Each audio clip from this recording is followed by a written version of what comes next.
following episode of Humble and Fred Radio is brought to you by FYI Music News, The Retirement Sherpa, Gig Sky, The Chambers Plan, Strainprint, Freedom Construction, Ringside MD, Clear Air Solutions, and our newest sponsor, CDN Technologies. If you'd like to talk to Humble and Fred, call 1-833-437-8465. That's 1-833-HF-STINK. And now from Humble and Fred, Queensway National World Headquarters, here are Humble and Fred. I like that. What did you say? From where? Queensway World Headquarters. I should have just said Humble and Fred World Headquarters. Yeah, that was good. Let's do that. From Humble and Fred World Headquarters. From the Humble and Fred. How about this? From the world headquarters of the Humble and Fred Show. Here are Humble and Fred. Yeah. I like that. That was John Shannon's idea? Yeah. Yeah, from yesterday? Yeah. That was great. From the world headquarters of the Humble and Fred Show. I was, yesterday I ended up, the front door walking in, I ended up cleaning it, the glass and the whole door. It was filthy. And I'm just thinking, the likes of John Shannon going through that door, I'm appalled. But I've cleaned it up. The door isn't gray, it's actually black. Is it? Yeah, the gray was street dirt. This is a dirty area. Oh, I know. The cars are right there. Yeah. I get it. Yeah. Well, the cars and the vagrants. The sketch. This is the sketch way. There was so much dust on the glass. Somebody had done a happy face in the dust. Had they? Yeah. So I thought it's time to get rid of that. Yeah. So welcome. It's the now say it again, Phil. The world headquarters of the Humble and Fred Show. And now from the world headquarters of the Humble and Fred Show. Here are Humble and Fred. I like it. Here, just give us a little bit of the end here. Hey? Just the very end is blah, blah, blah, blah, blah. And now from the world headquarters of the Humble and Fred Show. Here are Humble and Fred. Like you got to channel your inner Dan Duran. And now. That's right. And now. The world headquarters of the Humble and Fred Show. Speaking of Dan Duran, we're just minutes away from another Dan Duran weather. At what time, at what point, I should say, is Dan Duran just going to bail on this whole thing? That's a tough one. Yeah. I don't know. As long as we're good to him and we respect him and, pump up his tires. Pump it. I think he'll be fine. Unless during one of the broadcasts he sees something shiny and just walks away. That's true. And that's the end of that. Welcome to the show, everybody. If you're listening on Funny 820, we're always grateful to be part of your day in Hamilton and Stony Creek around the Golden Horseshoe. If you're in Burlington, Mississauga, Oakville, we're your friends. Here in Toronto, people love us in Toronto. Oh, they can't get enough of this. No, I know. Jesus. You sit here during the day and people just drive by. You know what? It's like the celebrities' homes in Hollywood. Oh, yeah. People just drive by, and as they drive by, they slow down and they're pointing. There it is. There it is. That's right. Yeah. What do you call those buses that you like? The on-off bus? Yeah. The sightseeing buses. Yeah. Hop on, hop off. Hop on, hop off. Yeah. Yeah, around here they hop off and just stare in the windows. Mm-hmm. And that's who left the happy face. This is the tourists. Yeah, this is Humble and Fred. And one day we'll go to Brampton and actually view the birth of Humble and Fred, the birthplace of Humble and Fred. We'll go to Kennedy Road, where it all began 30 years ago. We got a big show for you today. We have a what? Really big. Really big shoe. We've got a contest. We're going to give you some details about that. October 1st, we have an opportunity for you to see the Leafs and Canadians on the road. We'll give you the details of that. That's coming up shortly, as soon as we figure out how to give it away. Well, we'll figure. We've kind of figured it out.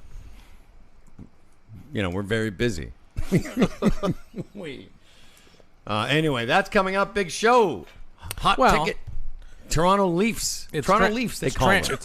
It's a trip for two, transportation, yeah, hotel, tickets to the game. So, I mean, this is a big ticket item. Dude, you gotta work. You got to work for it. Okay, well, we're not doing the contest now. No, I'm just saying. You said we haven't figured it out yet. Right. I said we're going to have to make people work for it. That's right. Whatever that may be. I mean, literally, maybe come do the windows. Yeah, exactly. Phil, you cleaned up the office nicely. Thank you. We appreciate that. But you're office manager, Phil. Mm-hmm. You know, here's how the structure works. We're Humble and Fred, and that's all we do. That's what our job is, being Humble and Fred. And everything else, somebody else does. Yeah, one thing people don't know, I'm also janitor here. Yeah, well, that's good. Yeah. Yeah, that's part of it. Yeah. Well, when you're office manager, you got to make sure that the office and the studio is in top shape all the time. Yeah. You missed see the coffee table, the lower yes. shelf. I was going to do that yesterday. I'm going to give it a soak. Yeah. Well, just wipe it with a handy wipe or whatever. You know, we all have other jobs. You know, like I was originally just designed to be this, Humble Howard. And then this job came along, and now I have to have sales calls and follow up with clients and, you know, make sure take the clients out and make sure that they're, you know, happy. Yep. And Mr. Patterson, you have other jobs. He does the accounting and makes sure the invoicing is done. And, you know, these are all stuff that we weren't really, I don't know, not scheduled to do, but it wasn't part of our job description when we were just Humble and Fred. Yeah. You know, the legendary Humble and Fred before we just became the whatever we are now. The old Humble and Fred. Yeah. So what we have to do here in the studio is we need a better schedule of cleaning. It can't be like, you know, your hair. You just let it go too long, you know. Like I do that. I should get a haircut every 4 weeks, but I don't. It goes 5, 6 weeks. Same with me. Start to look untidy. 7 months. Same thing with the studio. You need a scheduled, like, once a week. You know what? A little work every so often saves a lot of work down the. How does that saying go? Yeah, my hair starts to look like Nick Nolte in that mugshot. Just goes flying everywhere. Same here. So anyway, you say people don't know you're the janitor, but you know my point is You're not the janitor. We're all doing other jobs here. What I mean is that's just a cute fact. You know how people think that I just sit here and yap at you guys? There's more to the job than that. Right. Yeah. That's exactly That's what all people I'm saying. think. Yeah. Speaking of yapping at us, we had I don't want to revisit it. I just wanted to say that Phil, there's exciting times ahead for Phil. Let's leave the financial aspect aside. But you're planning now, just so people know, in February 2020, there's going to be Phil's traveling to Cambodia. Now, is this the wedding? No. The Cambodian wedding? To give a woman or to give a person like 4 or 5 months to arrange an entire wedding, that's just unfair, isn't it? So I said to my wife, okay, well, Canada's only giving you until early next year to show up and complete the paperwork because she's not done yet. Oh, so are you going to get her and bring her here? She is going to land in Canada in February, so she will officially receive you're not the going to status Cambodia? now. I'm going there to pick her up. That's what I just said. Yeah. You're going there to get her and bring her here. But not the wedding yet, no. Not the party yet, no. You were mentioning the party. So she's not moving here yet. But I'm giving her and I a year to figure out our ceremonial part of things, just to give her family a farewell, to say goodbye to my mother-in-law in that manner. And yeah, this is going to be exciting, and it takes a lot of money. Okay. And yeah. When will the plane touch down and she's going to live here? When will that be? It'll be approximately a year. Around there. Still another year. Well, give her enough time to hold a ceremony, but the ball's in our hands now. We get to rest now. No, We get the to figure it balls out. are in somebody's hands. That's a lot of wanking. Are we allowed to say that? Why not? Well, There's a lot of balls and a lot of hands. Hidey-loo, ho-ho. There's a lot of balls in Does it? somebody's hands. Yin-yang. Another year. Like, you're right in your, how old are you? I forget. 30? 31 next month. And she's how old? 32. Yeah. Oh, she's older than you, but you're right in your prime. I'm You're right in married your. Oh, he passed his prime a long time ago. You think so? They're in Yeah. your major screwing years. You should be together. We will. We will now. We will. Phil, so you're going to, I literally said, so you're going to go there and pick her up, and you went, no, she's going to land here. Okay, so you're going to go to Cambodia in February. Yes. She's coming back here. To We won't land. see her Because we'll be away. Yeah. By Then coincidence. she's going to go back to Cambodia by herself. Yes. And then sometime in calendar 2020, you will go there and get married. Yes. And then bring her back here to live. That's true. Okay, good. Well, it's not like we Problem don't see her. I mean, I see her pretty much every day when I go down to wash out my Tupperware. Pretty much. And I see her, a sweet little face, and all I can hear is, right? Yeah. Yin yang. As they converse. I think they're talking about me, Howard. Oh, no. Well, don't you look on his phone? He's got like subtitles. He's got the subtitles turned on. That wasn't mocking your language, was it? It No, was what I actually hear. Not at all. Like right. Chinese sounds like chickens clucking, unfortunately. Yes, it That's does. all. Yeah. Yeah, every day we go downstairs, the two of them are just, bantering back and forth as lovebirds do. So that conversation that Mr. Patterson and I had with you this morning, why is that having to take place now and not like later in 2020 when you're going to actually get married? So right now I'm gathering the funds to send there. So every single month I send her a little packet of money along with a small fee for her, and then she puts it in our wedding account because we have a special wedding savings account. Right. Mm-hmm. At Canada Bank, which is owned by Canadians. Good. I'm That's not good. as cynical as my, longtime radio mate, but Oh, aren't you? but is any part of you concerned that this is an elaborate scheme Well, not really, because to bilk you for all your money? Well, it's you rich Canadian. Yeah, it's almost 2020. We've got online banking, and the accounts in both our names. Oh, so you it's you a have joint access. You didn't to answer it, the huh? question.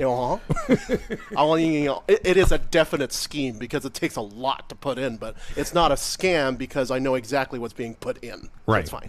Okay. Yeah. Right. I'm telling her. I think he thinks you mean the bank scamming him.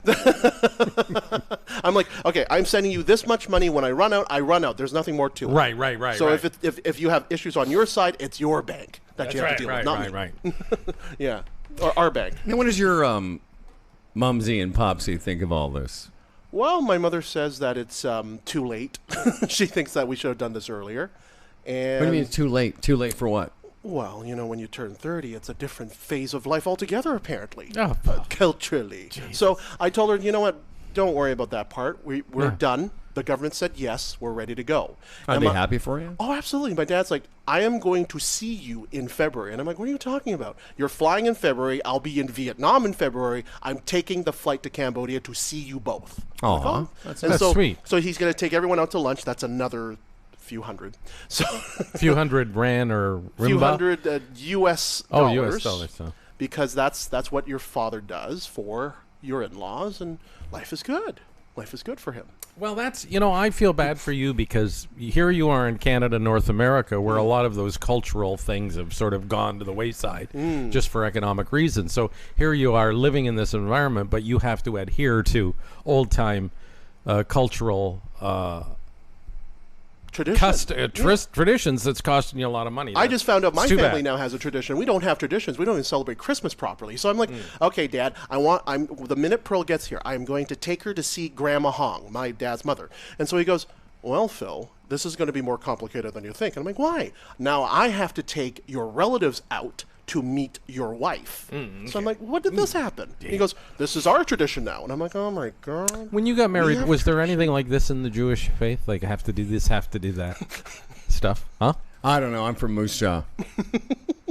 Because I had nothing like this. There was no...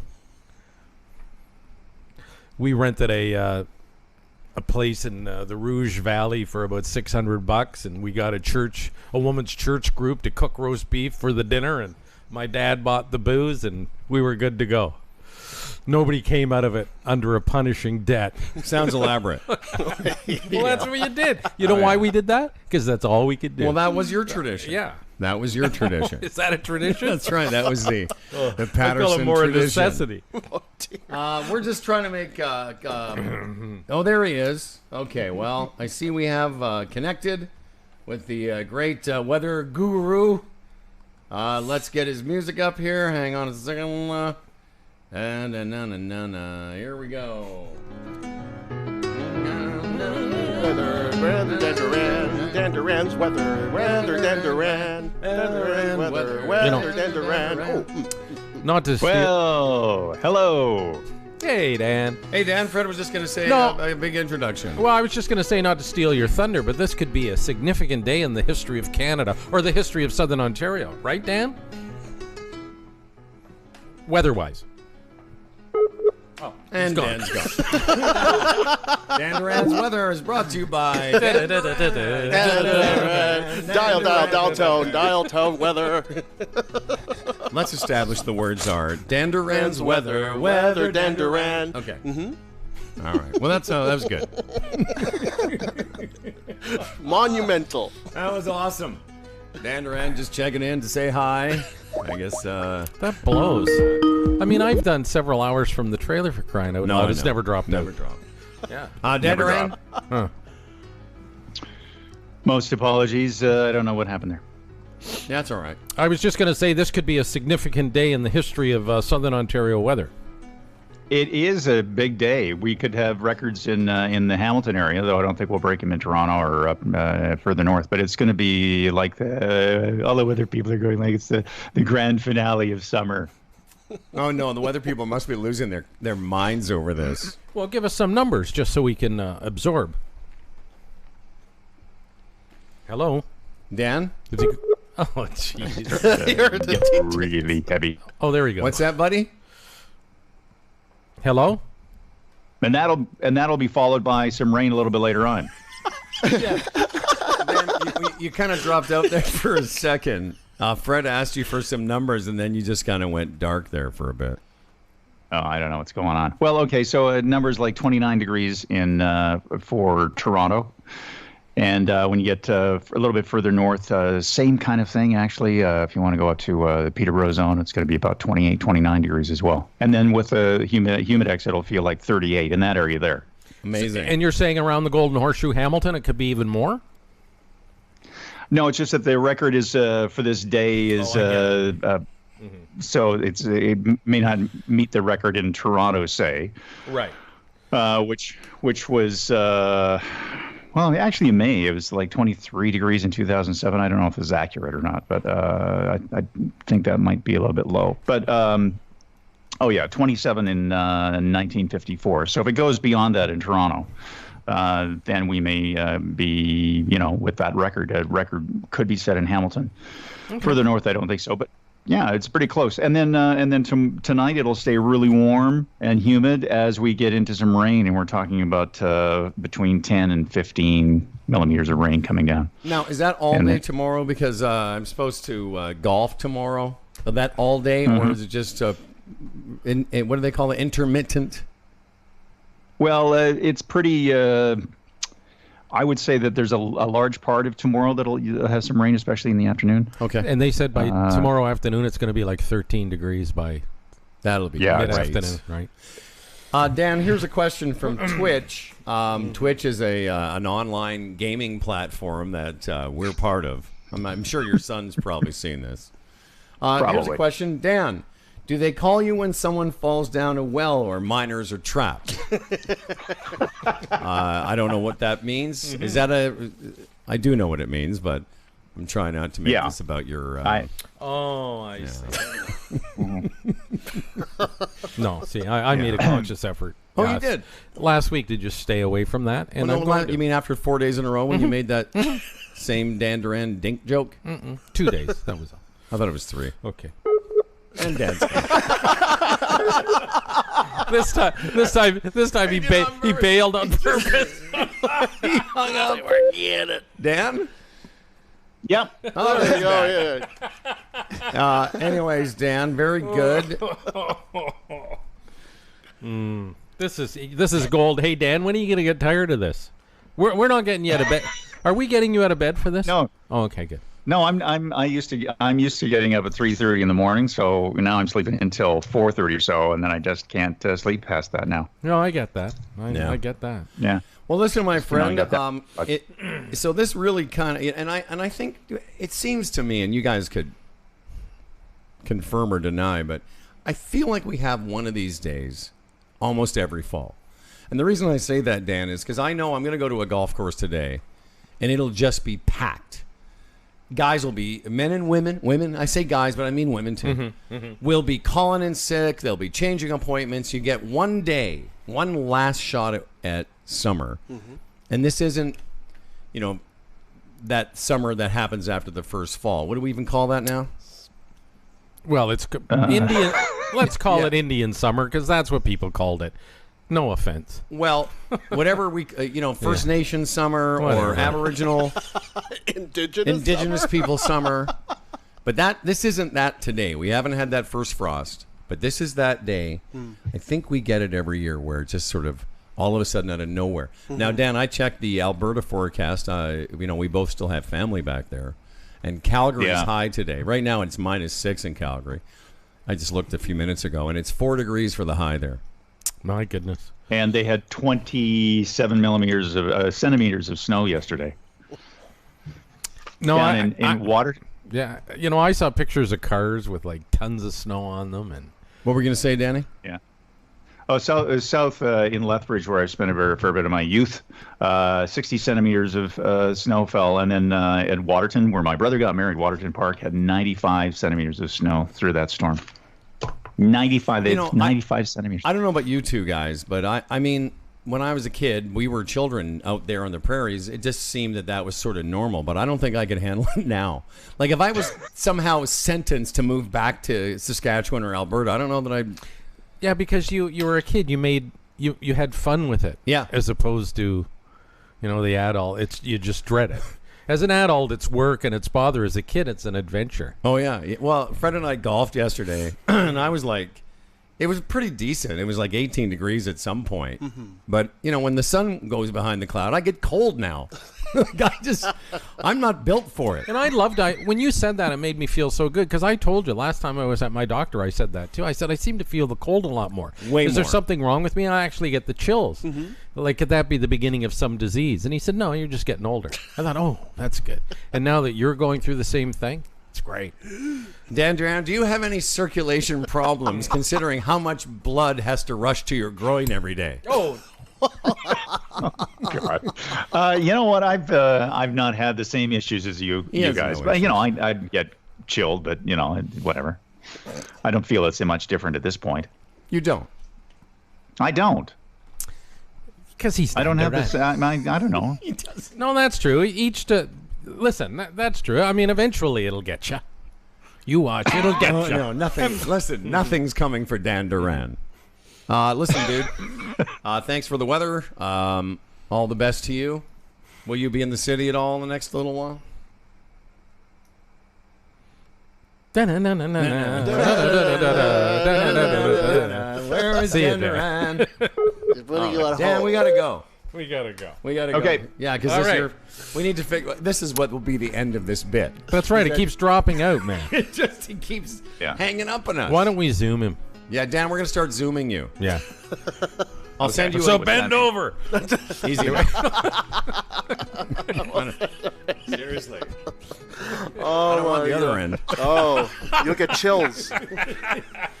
How come you get dibs on that? Yeah. All right. We gotta go. Dan Duran, weather. All right. Dan Duran's weather, Dan Duran. All right, we'll take a quick break here, everybody. Come back, tell you about Fred's golf day with me, and when we come back, we will go into the details of our contest. It'll be open to everyone, even those people on Twitch.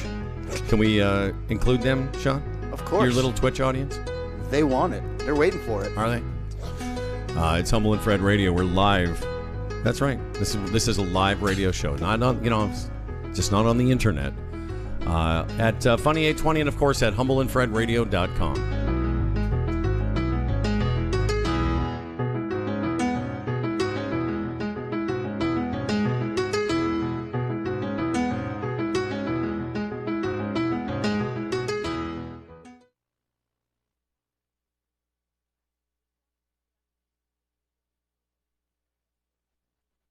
As you head out. Now it's also slow on the eastbound side of the 403 as you go through this area. And taking a look at the Toronto-bound side of the QEW, you're just looking at more volume. Delays start from Nikola Tesla, and they continue going over the Burlington Skyway. Volume from Brant right out toward Dorval, and it's pretty slow as you venture into Mississauga. The clock is ticking on 2019 Nissan models. It's a pair-out sales event, and time is running out on unbelievable clear-out pricing. Visit tuesnissan.ca. I'm Alexis Viger. Your all-day traffic watch continues. Lotomax now has draws on Tuesdays and Fridays. So how would this Tuesday's jackpot of $60 million, plus an estimated 6 max millions, change your Tuesday movie night? Me? I get my own movie theater. As your professional dream coach, I say go bigger. The best theater in the world, with a live orchestra and freshly churned butter for the popcorn. Save me a seat in that dream. Tuesday's Lotomax jackpot is $60 million, plus an estimated 6 max millions. With draws Tuesdays and Fridays, you can dream to the max.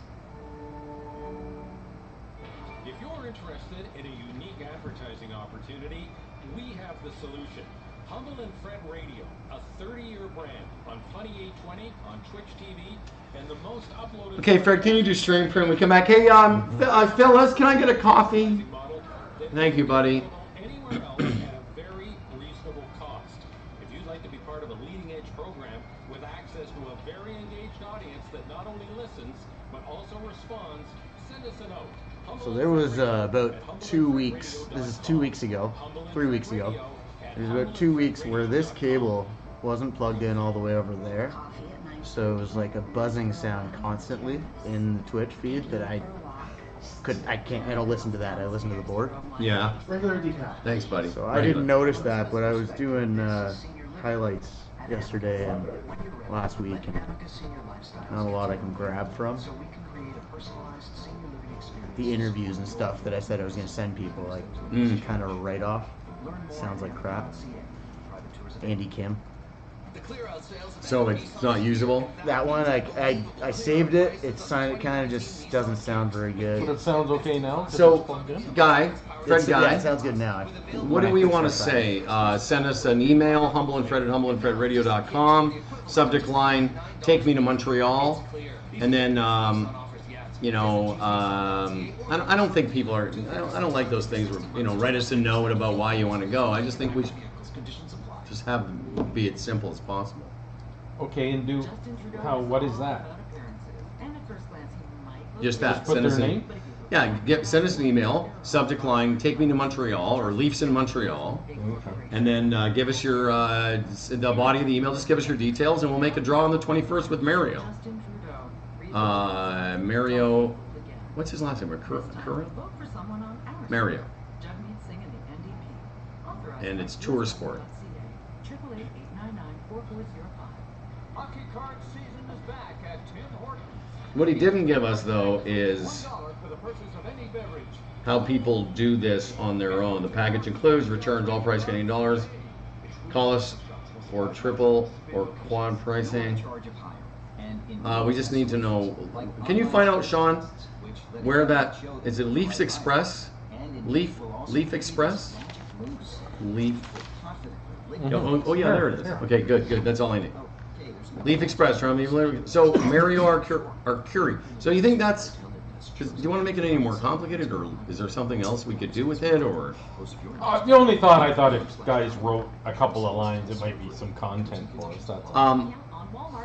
Yeah, give us your. Do you want us to say give us your? I mean, the best maybe something in 2 sentences. Tell us why you want to go, and then it might get bizarre or something. Yeah, give us a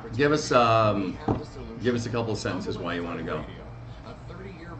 And we'll still no paragraphs, please. No paragraphs. Most uploaded podcast in Canadian history. We offer a personalized advertising model that isn't available anywhere else at a very reasonable cost. If you'd like to be part of a leading-edge program with access to a very engaged audience that not only listens but also responds, send a note to humbleandfred@humbleandfredradio.com. Humble and Fred at humbleandfredradio.com. All right. This is Humble and Fred, only on Funny 820.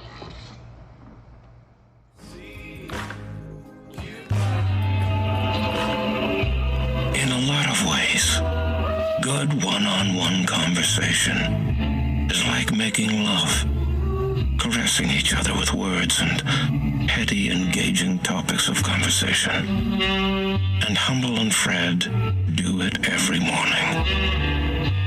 They make love to each other with the whole country listening in. The legendary Humble and Fred Radio. Canada's national morning show. And a dangerous mind. They are not right in the head. Devious, but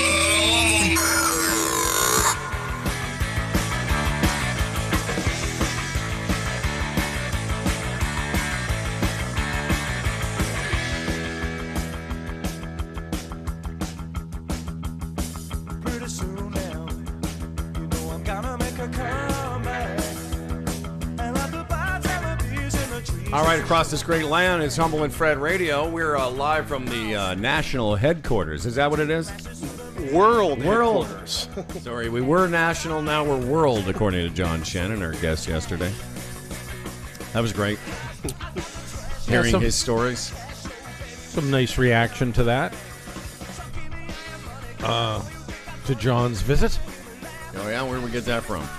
Oh, some nice things on Facebook. And yeah.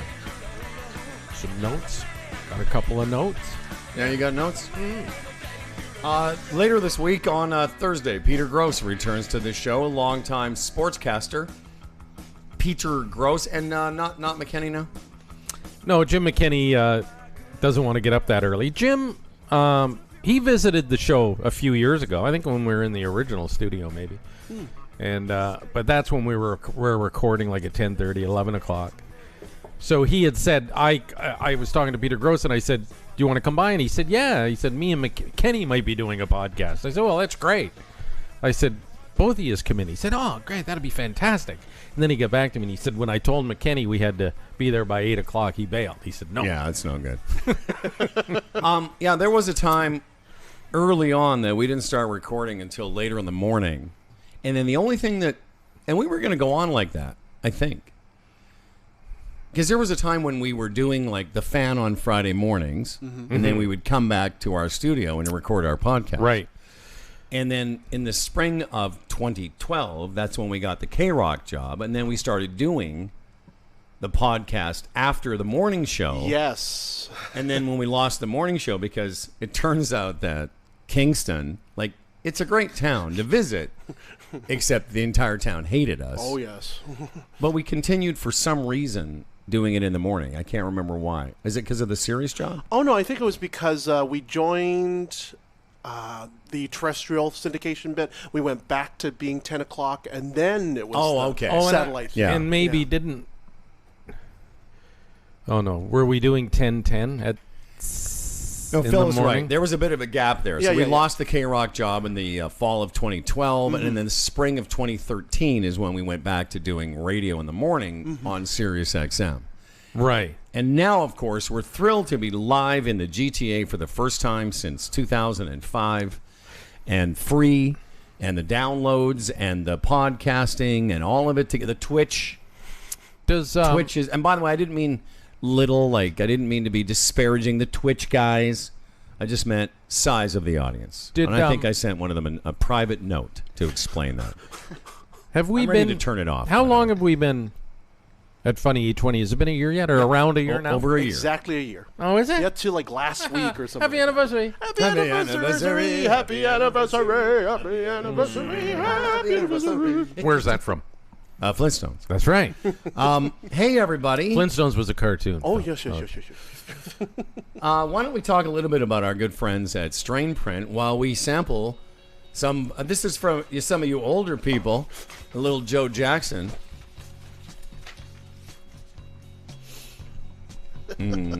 Love Joe. Yeah, I know.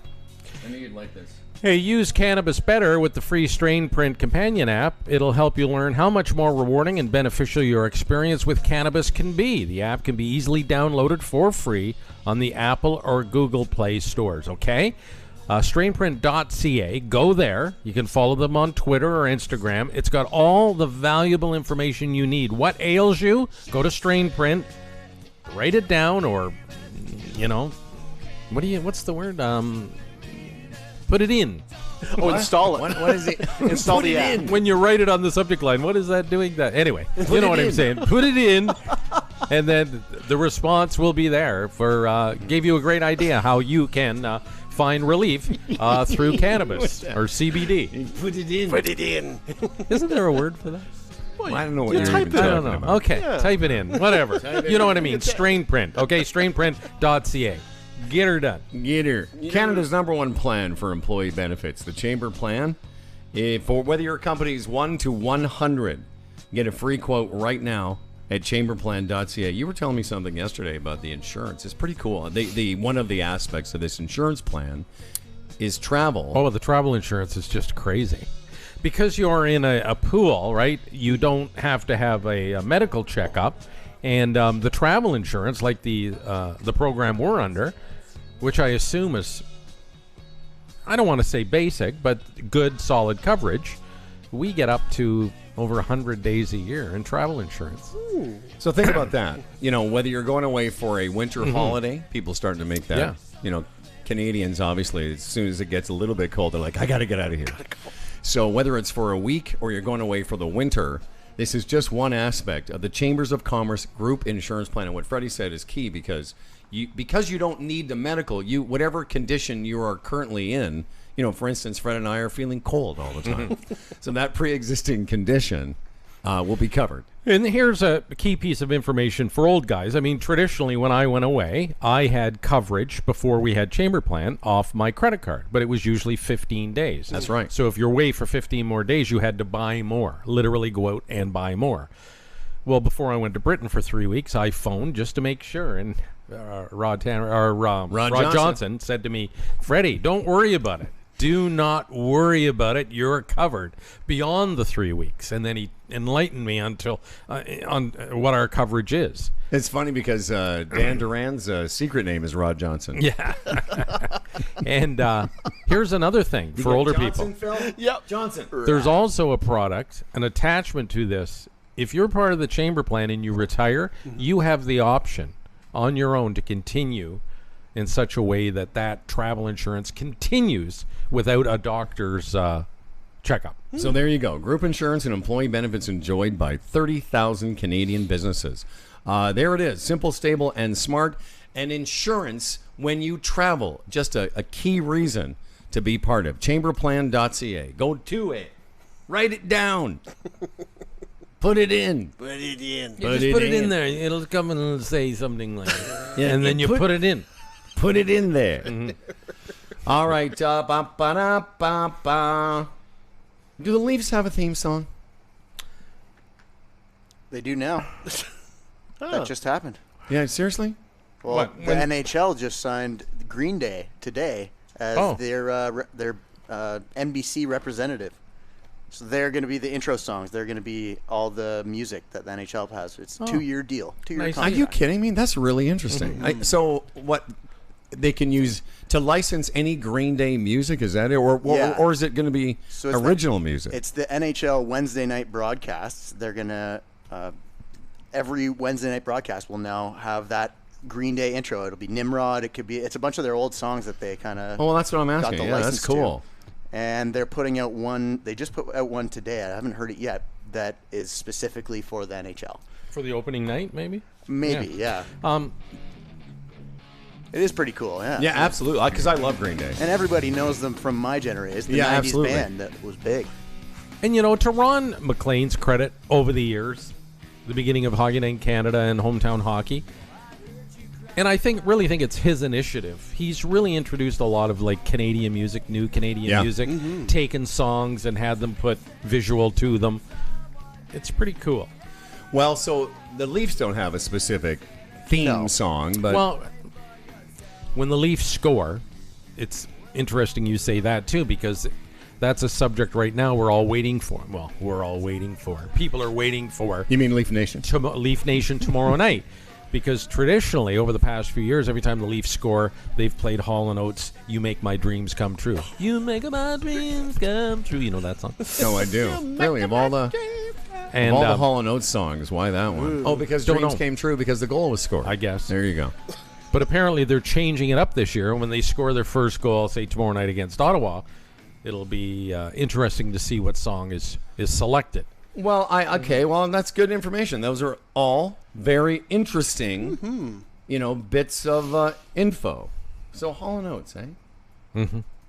All right. Yeah, I don't know. And given the demographic or the average age of a Toronto Maple Leaf, it's a bit surprising, isn't it? Mm-hmm. That it would be Hall & Oates. You'd think it'd be something a little grungy or a little heavier, but Yeah. But for some reason, they chose that, and apparently it's going to change tomorrow night. Well, we would like to make your Leaf dreams come true. That's right, everybody. Along with our friends at Leaf Express. Leaf Express, of course, involved in Toronto Maple Leaf road trips, and we want to send you on a one of them. The Leafs and Canadians, October 25th, 27th, the rivalry continues. This is a pretty cool package. Fred, why don't you fill in some of the details of this trip that's right in front of you? Well, luxury coach... It's right there, bud, on the back of that. There you go.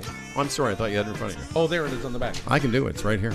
2 nights, go ahead. Well, luxury coach Yes. transportation, 2 nights in a downtown Montreal hotel, upper level blue-gray tickets, yeah, and even a city tour of Montreal on the Saturday. So transportation, 2 nights accommodation, tickets to the Leaf game against Montreal. It's fantastic. Not only that, there's some post-game fun. There's a hosted tour sport staff, snacks on the bus. It's a luxury coach, as you said, prizes, trivia. It's a real event. And if you want to take Buds, you want to go? Yeah, if you want to take Sean. Yeah, so you and Sean. This is a trip for you and Sean. So it's a trip for 2, but one of the 2 is Sean. Sounds amazing. Sean will bring the smokes. Oh, yeah, by the way, dude was here on the weekend a couple times. Busted. This dude, let me just pause this for a second. I'm not surprised. So he comes in, because he has this whole thing now where I only smoke when I drink, and me and the girlfriend, right? Like right there in Georgetown, we're smoking and we're getting into fights. So I come down here to say hi to him. And I'm like, did you just have an entire pack of cigarettes? It was like right before you caught me. I just walked in that door, and you come down the stairs. Like, great, he's gonna. I reek. There's nothing I could do about this. Well, no, because honestly, it was like a cloud of cigarette smoke. Oh. That's just smoking, and now that you're not. I thought you only smoked when you were drinking. No, it was a. Were you drinking here? Yeah, you drank on the way home. It was a long weekend. Yeah. So it was a long weekend. See, that's the problem. How it creeps back up. See, there's always an excuse. It was a long weekend, so I had some. Anyway, you and Smokey Sean will go to Montreal. No. Don't bring it back. How many times during when you were here on Saturday did you step outside onto Queensway and have a smoke? No, I was busy. Oh, yeah, he was very busy. Doing some work for Edmonton Steve. Anyway, back to the contest. You and Sean will spend... It's 2 nights in a hotel, but 1 game, right? Yes, 1 game. 1 game. That's all the excitement one could take. Well, exactly. Anyway, the departure is October 25th and returns Sunday, October 27th. And if you want to go along, if you don't win it, it's a great, really isn't that expensive. It says all pricing is Canadian dollars, but it doesn't say what the price is. Does it? I'm sorry, everyone. I thought I had that information. Anyways, here's how it's going to work. So send your entry. We'll tell you what the price is once we figure it out what it is. I thought it was here. Anyway. Here's the point. You have the chance to win one, but if you're not lucky enough, you can buy your way onto this trip at a very, very reasonable price. We were talking to Mario yesterday, the guy that sets this all up, so we'll get you that price. It's a humble. So here's how you enter. It's very simple. This is the key part. So send us an entry. Humble and Fred at humbleandfredradio.com is our email address. Write in the subject line. Write it down. Put it in. Put in the subject line. Leafs in Montreal.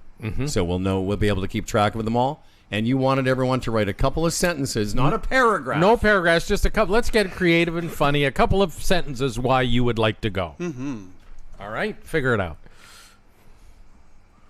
And I'll tell you, that's a small price to pay for such a great trip. Oh, definitely. But again, there's only one winner. But if you want to go, you will have that option as well. That's right. If you want your dreams to come true, it's a road trip to Montreal to see the Leafers. And the only thing is you need to bring Sean in your overhead luggage. I'll fit. Don't worry. It's okay. I know. Are you looking up how much it is? Anyway, it doesn't matter. We'll find that out for you. You know, this is why we're not employed by regular radio people anymore. $479 per person, double occupancy. Well, there you go. How reasonable is that? Quite. You get 2 nights in a hotel. You get a bus trip. You get partying. You get some snacks. You go to a bar after. There's a tour of the city. And I made this point to Mario yesterday. You live in Toronto, you want to go to a Leaf game, buy a couple of Leaf tickets now for a game against Montreal. See what it'll cost you. I bet you it would push $500 just for the tickets here in Toronto to see the Habs. No eating. Are you hearing what I'm staying. saying, Howard? Yeah. Yes. Are you hearing what I'm saying? No, yes, I do hear so you. this I'm way hearing. you get a trip to Montreal, 2 nights accommodation, tickets to the game, parties and everything for about what you would pay for a Leaf Montreal ticket here in Toronto. Insane. I know. What's the matter with this city? You know, there's another report this morning. Toronto is the second most overpriced city in the world for real estate.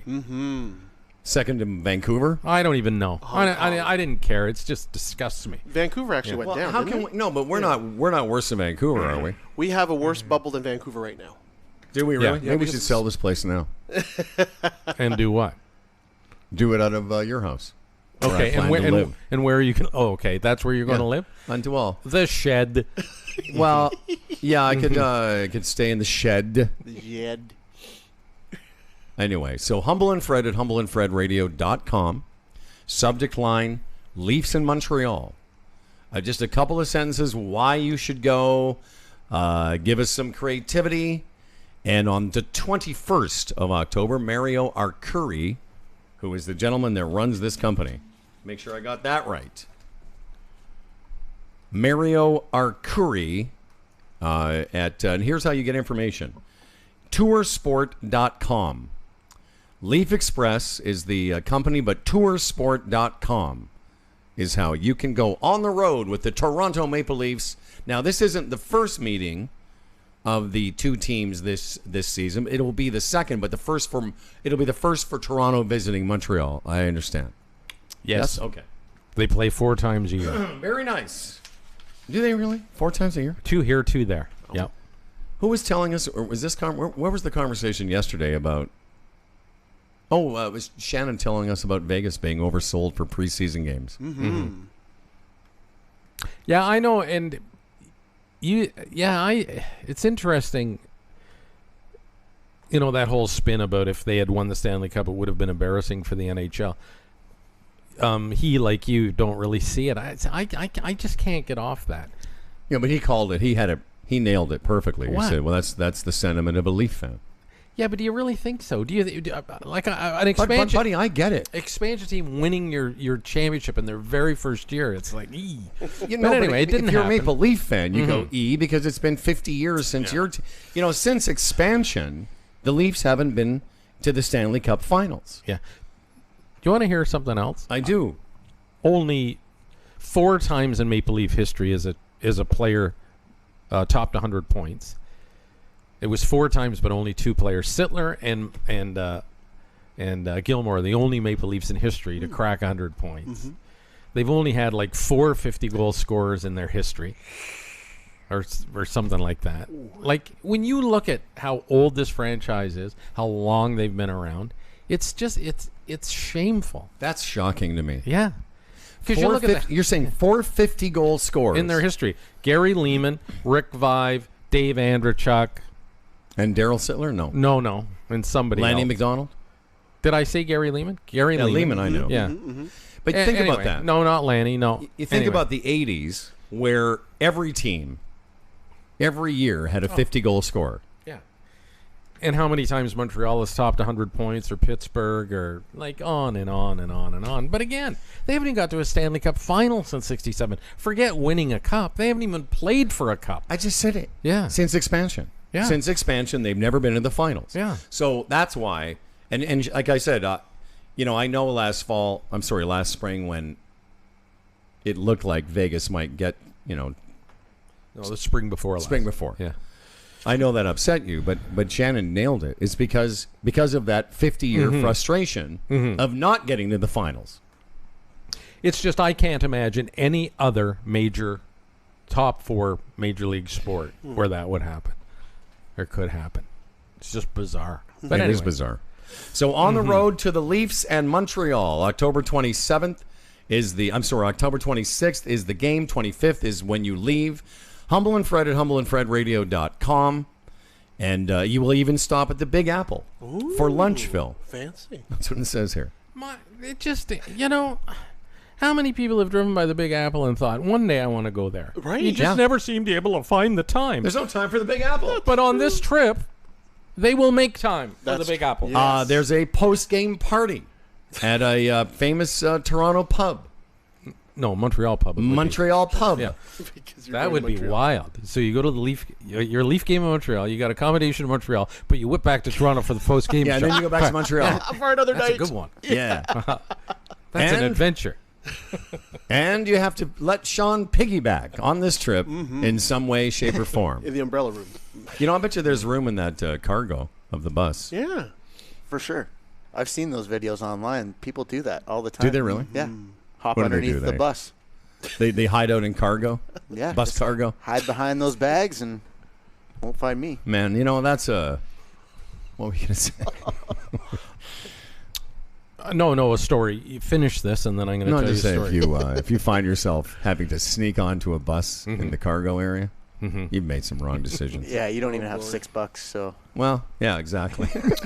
Chances are you have a job where your name tag is prominently displayed. In the United States, the Federal Aeronautics FAA. Federal Aeronautics Association. Administration.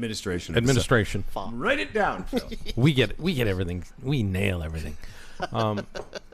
They're starting over the next couple of months an investigation into airplane seat sizes. Because it's getting to the point now where more and more they're just squeezing them down a bit, and now it's unsafe. If there's an emergency, will there be enough room for people to in some way evacuate without crawling all over each other? Apparently there's a line. Yeah. And they're going to, and what they're going to do is reenact. They're actually going to get these planes. They're going to put different sizes in. They're going to hire people to go in, and they're going to have scenarios and check out at what point is too many seats in an airplane. Yeah. They always ask you to take your headphones out while they give you the safety demonstration, or to put away your, they want your put away your attention. electronics. Yes. And yes. And I pretend to pay attention when they talk about, what to do in the case of an emergency.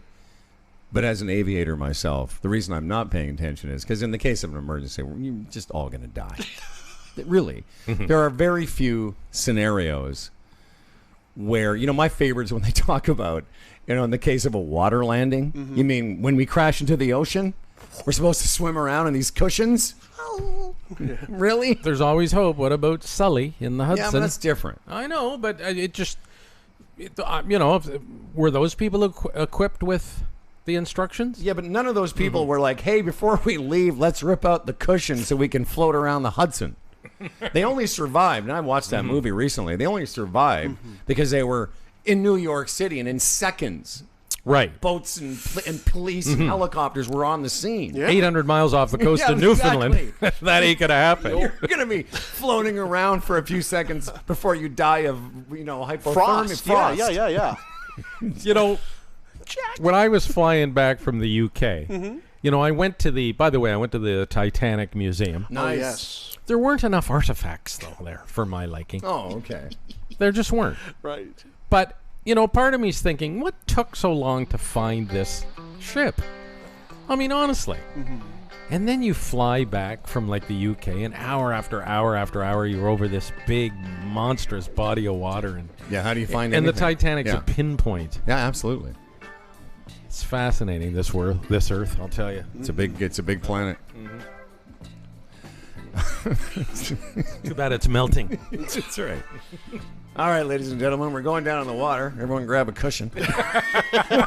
What? Don't forget, there's a whistle. I love how they do that. In the case of a water landing, you're not landing on the water. It doesn't land on the water. It slams into the water. Okay, if it was life and death, would you crawl over a woman and child to get out? Would you? Here's what I would do. I would use a woman and child for flotation devices. Hang on, everybody. Kid, now you're the whistle. I'm playing in the seniors next week. I must survive. I must survive. I must survive. Give me that chubby kid. All right, people, we'll take a quick break. It's Humble and Fred Radio around the world at humbleandfredradio.com and on Comedy Funny Town. On Comedy Funny Time. Funny 820. We don't have enough to eat. Shoe the children with no shoes on their feet. How's the people living in the street?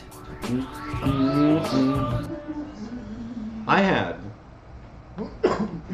easily the nicest time with my young kid last night. We just had a fucking great time. Her and I, just the sweetest time. Well, partly it's because I was doing her some solids, but she's just really good. We went to fucking a couple stores and we had something to eat and hung out and talked. Good.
Yeah, it gets pretty cold after today.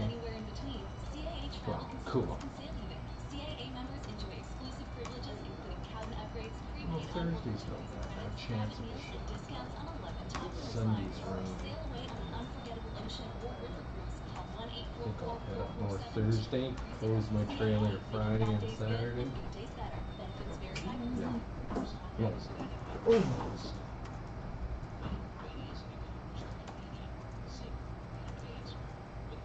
Ooh, that's a lucky cafe.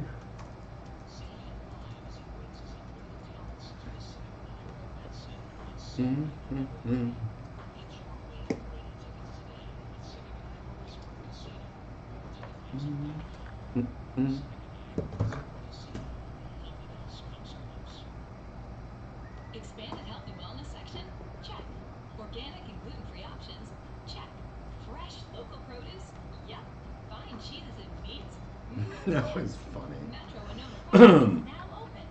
Yeah, we should try Dan on Zoom tomorrow if we can, guys. Can we get the Zoom? Do we have a Zoom, our own meeting? We pay for it now. Okay, can you give us the send us the Zoom URL and then Phil, or I'll send it to Dan. We'll just join in on the line that way. What's that, Dan? Phyllis? We'll just join in because it will be like a three-way and then social. Yeah, I know how to do it. I do it with what's his face, O'Connor every week. It's just that's awesome because now I can actually put the video up. Yeah, so just send us the URL and let them know about that microphone option. Yeah. He's got it.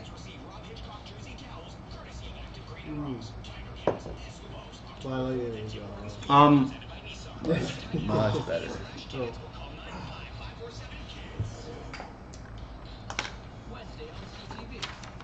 No, it was great. It was really just fucking. Where did you go? I took her to a couple stores. I'll talk about that when we come back. And then we went to this grocery store I like in the neighborhood. In our old neighborhood, actually at that. Alderwood. Yeah. Alderwood. They have opened this place called Farm Boy. Mm-hmm. Right. There's So one in really Peterborough. good. It's really good. Yeah. Cheap steaks in Peterborough. But it's like a cheaper Whole Foods. You know, you can get nice food there, and they don't have any dry goods. It's just food, right? Like there's no. There's no like macaroni or dry pasta. Yeah. No. There's no like there's no toilet paper. It's just food, so, right? Yes. Yeah, So like you don't go there for your cleaning stuff. Right. No hypermart. But yeah, it was. I want to tell you about. I went to. This I know. This I know. She told me don't worry about it. Hey everyone, welcome back to the Humble and Fred Show. In the case of a water landing, you were all going to die. Great to be with you on Funny 820. I know I garbled that going into the break. It's always good to be on the radio. We've been doing radio together now for a long, long time. Separately, I first had an on-air shift at a radio station in 1977.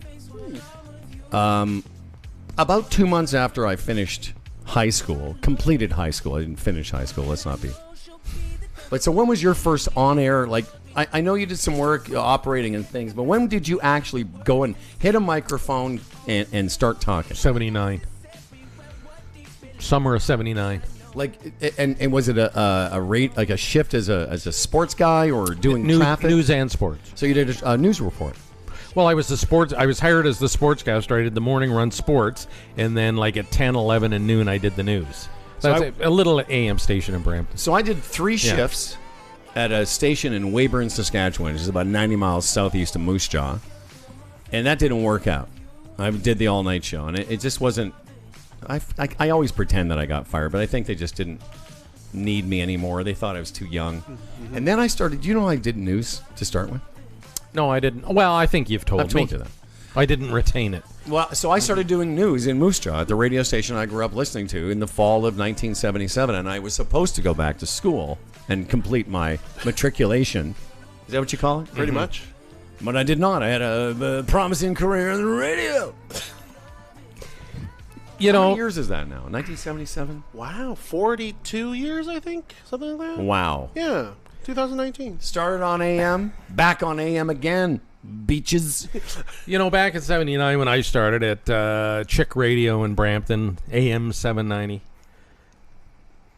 When I started the sports run, the guy before me, he was a rip and reader. Now, we had the teletype machine, Canada News. What'd you call it? It's CP Newswire. CP Newswire. And then especially the news, like 10, 11, and 12 in the morning. Mm-hmm. We had a little local file, but then people would just rip and read. See, I hated that. I didn't want to rip. I rewrote all my stuff. And I think that was the key to my next step in broadcasting. Mm-hmm. Mm-hmm. That I just wanted my own stuff and be a little bit creative. It's interesting you say that, because in Moose Jaw, when I read the news, this played in the background. Oh, did it really? Oh, yeah. Yeah. Hello, everyone. I'm Howard Glassman. Howard. With the news. And then this would be going on the entire time. And to their credit at the time, this sound has an urgency to it. Like it's now. And I guess that was the whole idea. Can you imagine now if they did that, like on 680? What the hell are they doing? People would be like, why is there noise in the background? Yeah. Anyway, so I was trying to figure out how many years I've been doing this. But the point is, now we're back on the radio, and grateful to be part of the Bell family once again. And on Funny 820, you can also hear us on News Talk 1010. On Amherst Island Radio. CJAI 92.1 FM. And the River. Yep, 88.7. So we're all over the place. And, of course, the world headquarters here on the Sketchway in Toronto. We've given you some details about the Leaf trip. If you're watching us on Twitch, that's awesome. Twitch is the latest platform that we're on. And we certainly, I don't want anyone to think we don't appreciate your watching us and hanging out with us every day. It really is a great lot of fun for you. There's a conversation going on during the show. If you want to participate, Sean, how do people subscribe to our Twitch channel? Just go to twitch.tv/humbleandfredradio.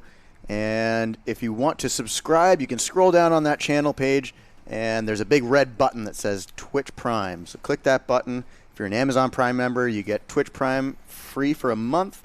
And they pay for your subscription to us, so we get a little bit of that money. So check out twitch.tv. When Sean says a little bit, it's a very little bit. It's not. We're doing it for the coffee. Exactly. We're doing it for the love of the game, and we got to keep Sean in smokes.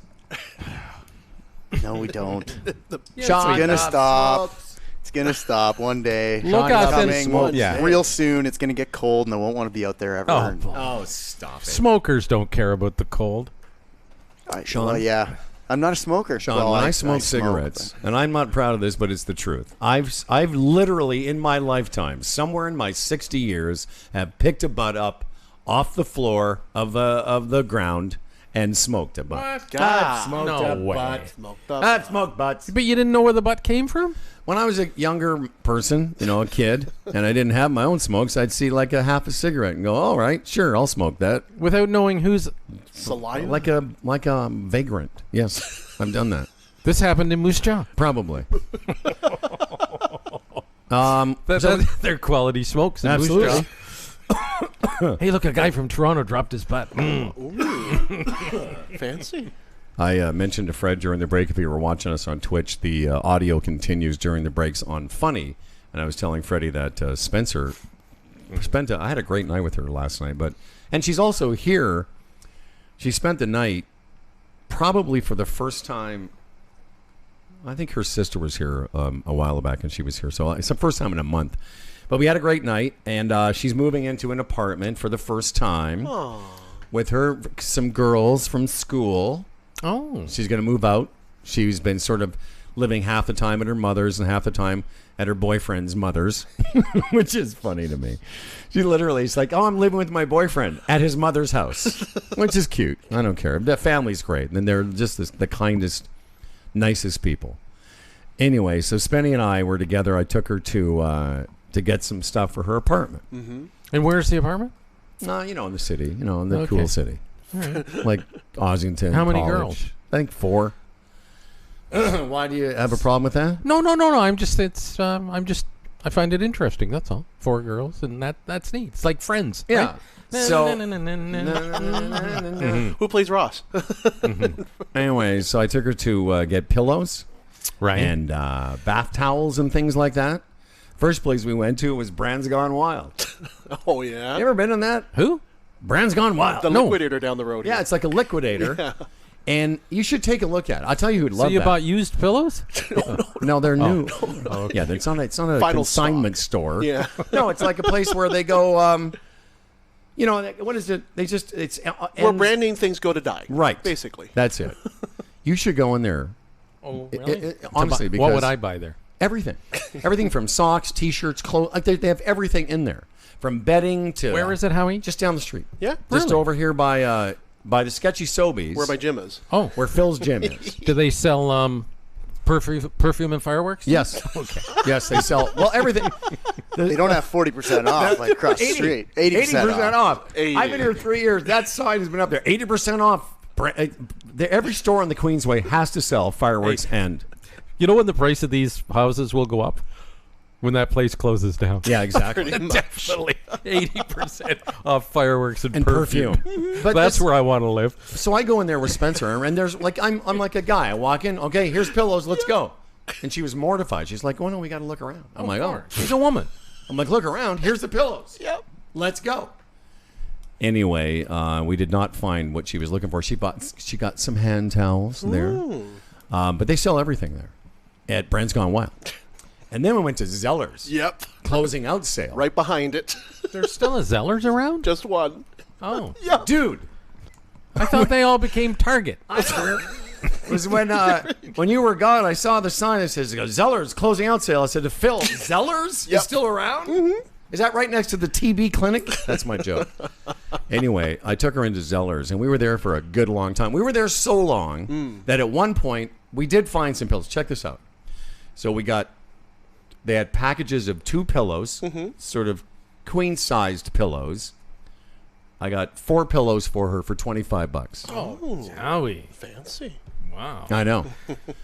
And then she made your day. And then she kept looking. Made your day. Then she kept looking around, and finally, this is true.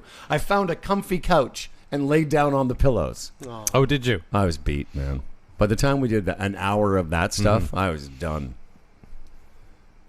It's because I left you and went right to this. I didn't come home. There was no gap between the Fred man and the Spen man, Spenster, Spen girl. Anyway, But it was great. How many bedrooms is this place she's moving into? I don't know, a few. 4? I guess. Will she have her own room? I think so, yeah. Oh, okay. Yeah.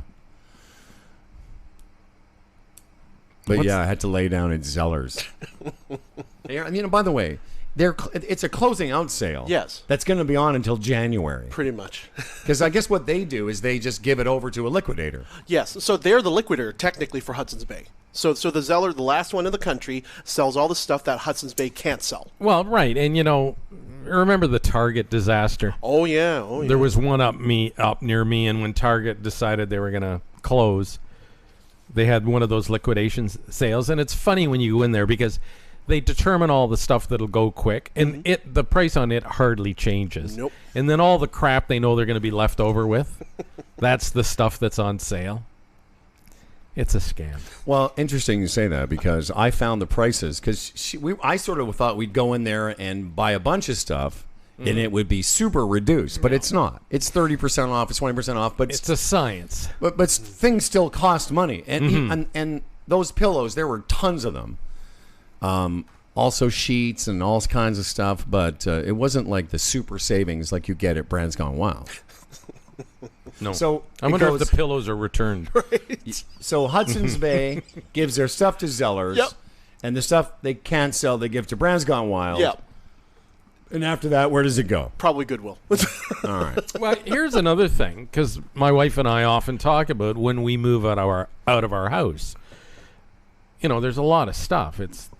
We've been married 39 years. That's a lot of stuff. And in this house, 25 years, whatever. Mm-hmm. The stuff piles up. And I said, are we going to have a garage sale? She says, no, we're not garage sale people, which we aren't. Can you imagine that out on the... Oh, yeah, I can. Huh? I can imagine it. Well, not me. I did it once. Really? Years ago, yeah. I was paying... Well, go ahead. You know what you can do? You can get all your stuff and put it in one room or in the garage. Mm-hmm. There are companies that will come and look at it, assess it, and just give you, I don't know, maybe 20 cents on the dollar or whatever it is you determine it's worth. That's a good way to go. It's better than giving it away. At least you make it not, a couple of bucks. It's better than giving it away. Give it away. No! Rachel. Nobody gave me nothing. Yeah, they did. What? Everything.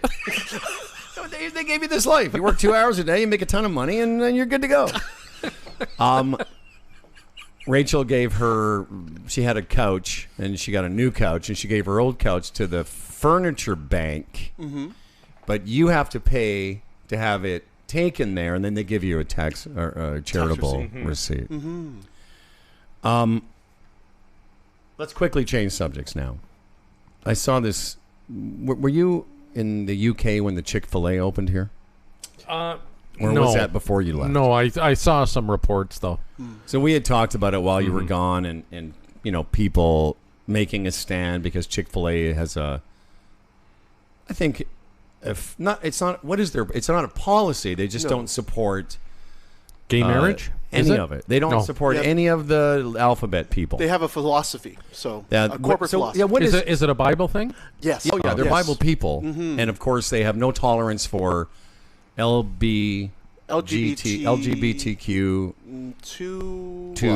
Anyway. 2BCW XYZ, and sometimes Y. Not always, but sometimes why. Depends on the mood.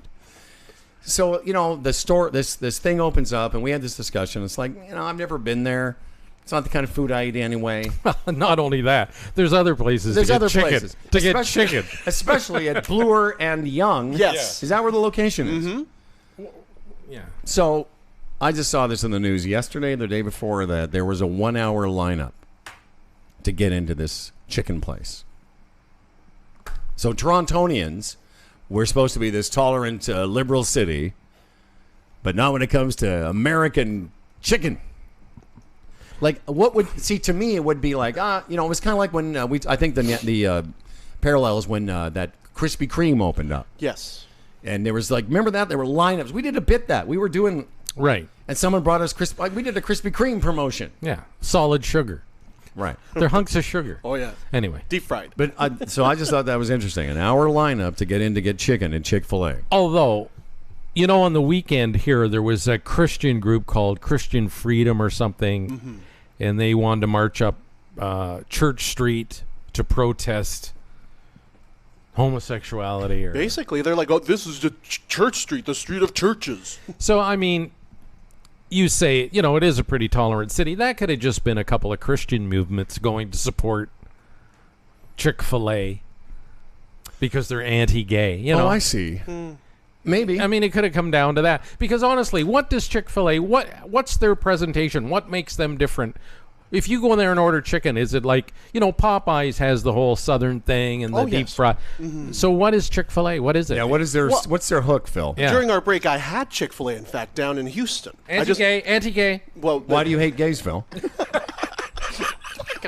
No. It was the cheapest option in the airport. I tried it. Doesn't matter. See, when principal goes out the window, he said the cheapest option in the airport. It just the happened to be principal the went out the cheapest. window. Phil, I had unless you're looking at gay porn while you do it,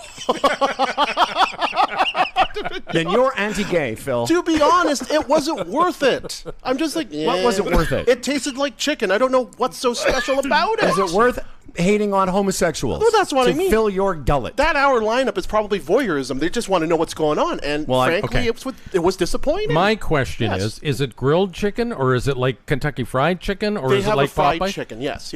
So it's got a batter on it and all that? Oh yeah. Okay. So when I had it, I had a sandwich, and I'm just like, okay, it's fried chicken. What else could it be? I mean, it was actually kind of bland. That's what they're known for. It's the fried chicken sandwiches. So they were the sandwich one, and KFC had the bucket of chicken back in the time. So Toronto could really live without Chick-fil-A. Oh yeah.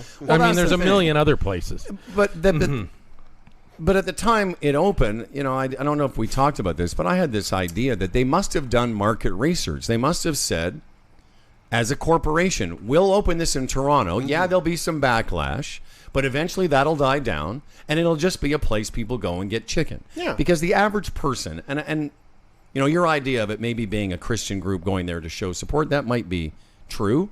I didn't see that as part of the story, but eventually, not everyone knows. Someone here on Twitch, YYZ_GG says the owners are ultra religious. Oh yeah. They don't open on Sundays and have donated to anti-gay charities. Like, I don't understand any of that, but like the fact that you don't like a certain lifestyle is one thing, but to literally go out of your way to contribute, it would be like if you went out of your way to support an anti-Montreal Canadiens group. I've done that. Okay, you're a bad example. I'm kidding.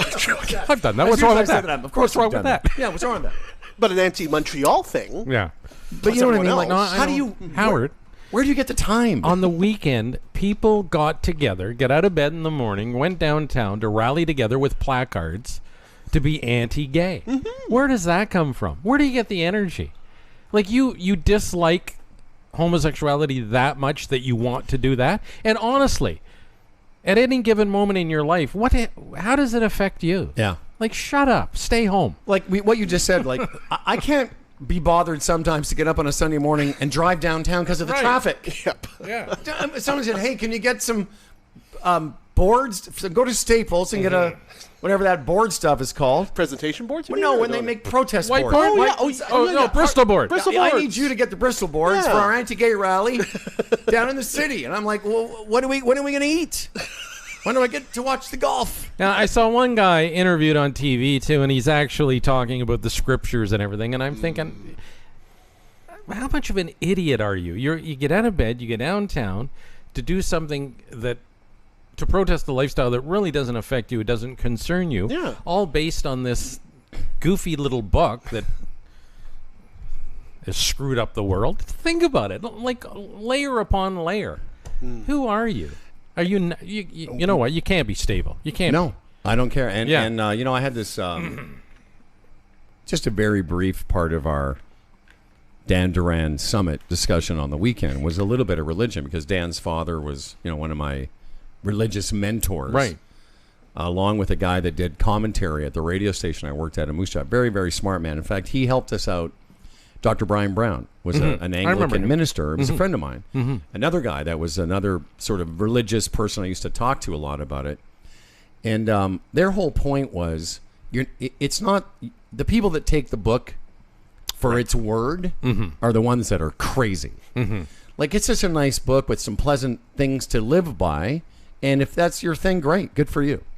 But to get up on a Sunday morning, go to Staples and get all that crap, and then go and protest somebody else's decisions, and way beyond what the intent of that book was, I think. I think, to some degree, you have to be mentally ill. Like, you're not thinking right. Yeah. Like, you just aren't. And not only that, a lot of the basis of, do unto others and all that stuff, like that all goes out the window because you don't like homosexuals or gay people or whatever, bi Love people, thy transgender neighbor. people, But I can't, like, listen, I can't think of anything. Maybe if there was a store that didn't support golf, I would probably go protesting. No, like, I had a woman knock on my door the other day right next to me. There's been like 25 acres of open farmland right beside where I live, like on Kennedy Road south of Mayfield.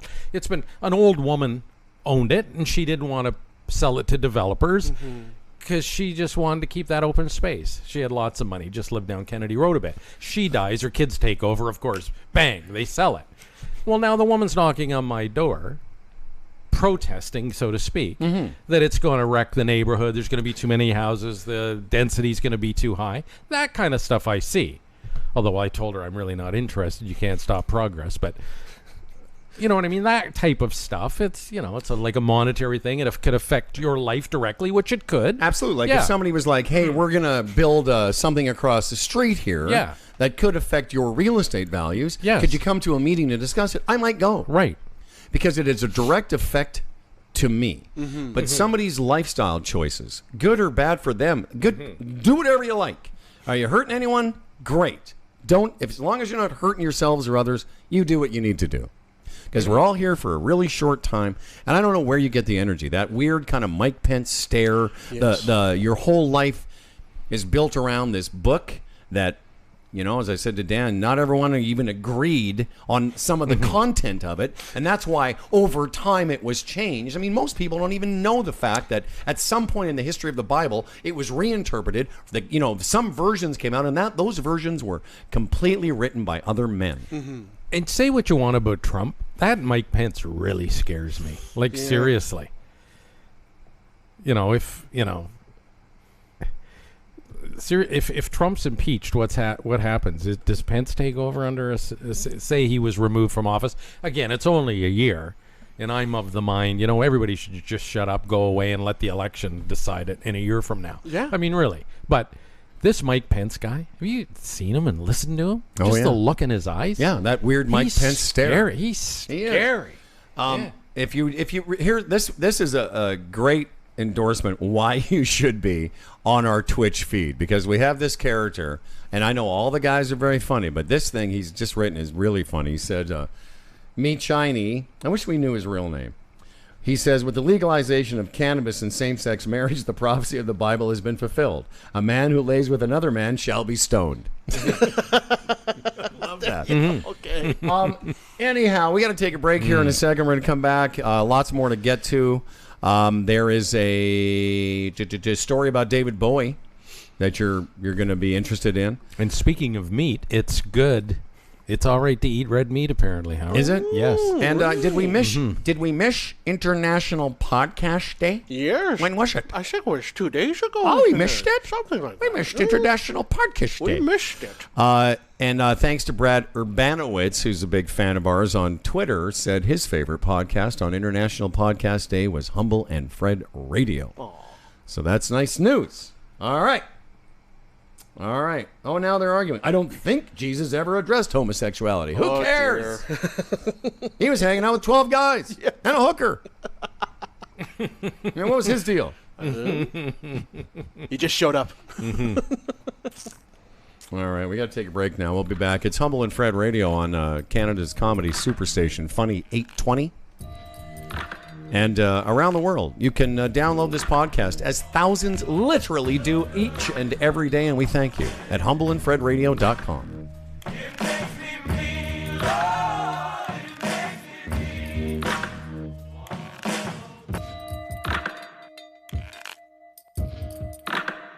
Well, you can trace Do you guys want any coffee or anything like that? I'll have a decaf. Okay. Yeah, I might have. I shouldn't have a third, but I will. Okay. Do you want a decaf instead so it doesn't affect you, or? No, leave that for Howie. Okay.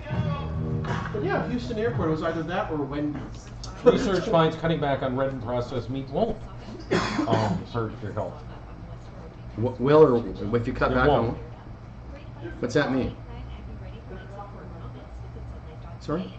It's saying red meat. If you eat red meat now, it's not as evil as they thought. Oh, it I was. see. Okay. For it to have any effect, you have to eat way more than any human eats.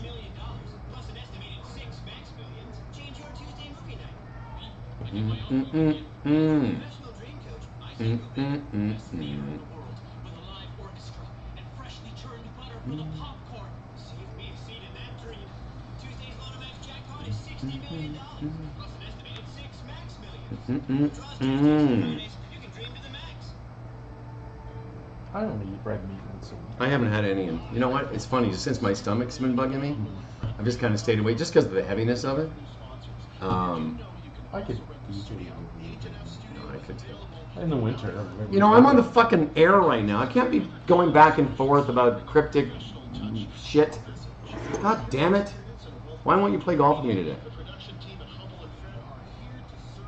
Yeah, I do want to know. Aw. God damn it. I'm sorry to hear that. How's Lori about that? Is she okay?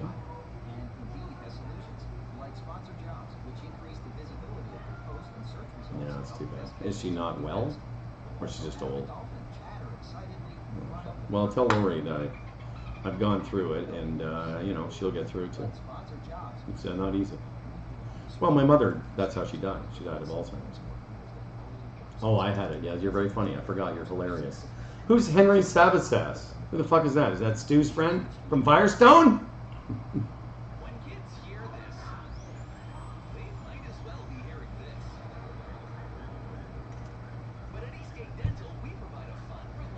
Yeah, that would be funny, right? Because I would have known who that fucking is. What you should have said, you're playing with that white-haired guy that walks all the time and puts me to shame.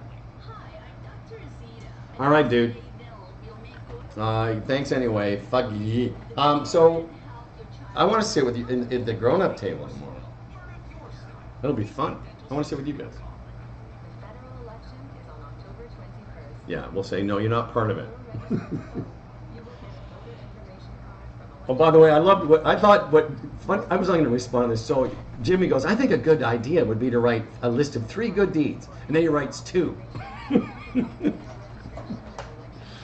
Nobody goes. I just love the fact that he goes 3 good deeds they will do with the money, and the ones with the best list wins. Here are a couple of examples, but he only does 2, which is just so weird to me. You have to write 3. Yeah. No, I don't see that. All right, man. You're the best. Thanks anyway.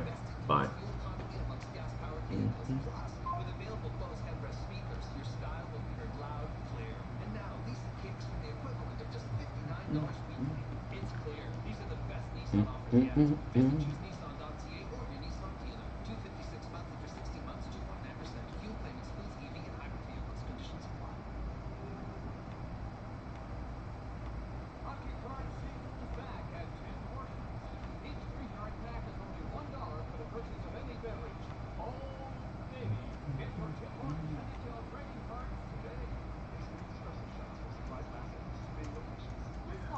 Dude, come on. Let me play with you guys.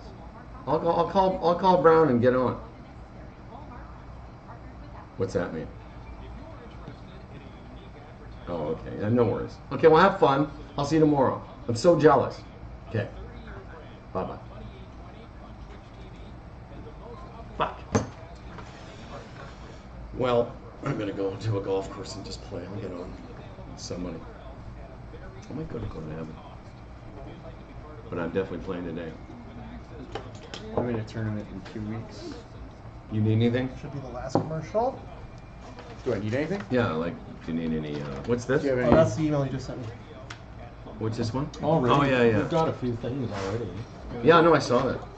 Oh, And you they're fun. A couple are cute, a couple are... Yeah, just save this for me for tomorrow. That's why I put it there.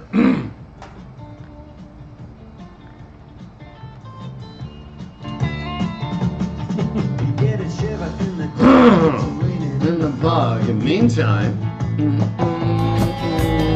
Sound of the river, you stop and you hold everything. A band is blowing Dixie, double fall time. You feel alright when you hear the music ring. it's Humble and Fred Radio. Great to be with you on this beautiful summery day in Ontario. Something, I don't know what the high is supposed to be today, like 30 29 or something. 29 or 30? Yes, it's going to be hot. It's going to feel like 35, and then by tomorrow afternoon, 13. You know, this song, Sultans of Swing, earlier we were talking about our first radio jobs. My first job as an operator at CKFH in Toronto in 1978. This was a current song. You know, one of those songs that was played on the radio station every couple hours. This was a big, big tune at the time. Oh, I love it. It's actually the theme for my little golf podcast. Oh, is it really? Yeah, I use it. Sultans of Swing, I get it. Swing Thoughts. Yeah. Sultans of Swing. Well, no, I'm getting it. Now I'm you're getting it. After 3 years of doing that podcast. Yeah. Thanks. Clever. No, I didn't. What? Have you ever never tuned into the Swing Yes, Thoughts I podcast? have. Oh, have you? I'm just saying for the people. I'm explaining for the people. Oh, for the people. 105 episodes. Over 4 years. Over almost 4 years. Yeah. But what's it got to do with Saudi Arabians golfing? All right. You know what's fun? What? You know what's a good time? Is this. Because it's going to be so nice here today. I don't know if you have family out west like I do. Like, what is it called, that German word? Schadenfreude? Yeah, Schadenfreude. Schadenfreude. Mm-hmm. It means to delight in the misery of others. Mm-hmm. And it's a great... Of course the Germans have a word for that. Yeah. So what's fun is, because it's going to be so nice here, I looked up all the temperatures of my brothers, and then I looked up the temperature of Moose Jaw. I'm wearing my Moose Jaw shirt today, represent. Yo. Thank you, Phil. So if you need a little pick-me-up psychologically, and you want to delight in the misery of others, I recommend just Googling the temperature across the country. For instance, right now in Toronto, what is it? 20? 29? No, right this minute. At this moment, yeah. In Moose Jaw, it's 1 degree, feels like -2. Ooh. I don't know how they do it. You know how depressing that is, the 1st of October? Mm-hmm. You know, like during the break, I don't know if you guys heard, I'm scrambling around trying to find some of my buddies that have no jobs so we can go golfing today. But they're not doing that in Moose Jaw. They're getting their winter tires, making those appointments, and all that stuff that we do like in the middle of November. Buying their vitamin D. Yeah. Mm-hmm. New shawls. No, I couldn't do it. Really, a guy showed a picture, a guy that I haven't seen in years yesterday. He lives in Calgary now. It was a neighborhood in Calgary. And I've noticed this before. The subdivision, there was no trees. Like, it was it was just a very barren, like houses that you would see in Toronto. But builders didn't even plant trees. You know what I mean? Like, it's just weird. This whole subdivision without any trees. And I've seen that before. And is that a thing out there or something? I don't know. It's starting now. You start to see that all in our area or west of Toronto. A lot of it. I think the city mandates trees, or like Brampton. If you build a new subdivision, you have to plant trees. Right. But anyway, after a few years, it's the municipality's responsibility to go place those trees. Whatever it is. Well, I'll tell you what. We're gonna talk real estate in a second. The Conservative Party leader apparently is in some hot water, and we'll tell you what that is. But first, let's talk about CDN Technologies. CDN Technologies, your IT security specialist, Fred. If you can tell us a little thing or two about them, that would be exceptional. Yes, I will, Howard. Mm-hmm. Are you searching for an IT company because you're dealing with ongoing IT issues? You have problems and you don't know who you can trust to fix them? If so, give CDN Technologies a call. They'll show you how to get her done, how to fix it. Fast, friendly, highly responsive outsourced IT services. You know, it's good for your business to get on top of these problems immediately. Canadian or CDN Technologies are the people to contact. CDNtechnologies.com. Talk to our good friends there, and they'll get you out of your pickle. Yeah. Yeah, they will. You know what else? I'm not sure if you've heard, but GigSky is supporting the brand new iPhone 11s with the eSIM service. I mean, this is amazing. The same plans are available on the 10S, 10S Max, and 10R, all available on the new iPhone 11, including the World Plan, regional plans, and daily plans. They also have World Plans available on the iPads and Windows-connected devices. The Surface Pro, Acer Swift 7, and other eSIM-enabled Windows devices. And coming soon for the Google Pixel eSIM customer. They've got the GigSky app available in the near future. Keep an eye on social media for the announcements when the app is available. And if you haven't figured it out by now, wherever you're traveling on this planet, in 190 countries, you go from country to country, region to region, and the plans are stable and they stay with you. You transport it, unlike your phone company plan, where they just finger you wherever you are. You get anally probed by the big companies. I get it. No I mean, good. I don't want to get it, but I get it. A little bit. I don't want to get it. Little baby finger. What was that German term you just said a minute ago? Schadenfreude. Which made me, my wife never ever swears, but sometimes she says Scheißer. Oh, Scheißer. And she picked this up at work, where apparently when things go wrong at work, when she worked, people said Scheißer. And I used to think, what does that mean exactly? You said that, so I Googled Scheißer. My wife has no idea.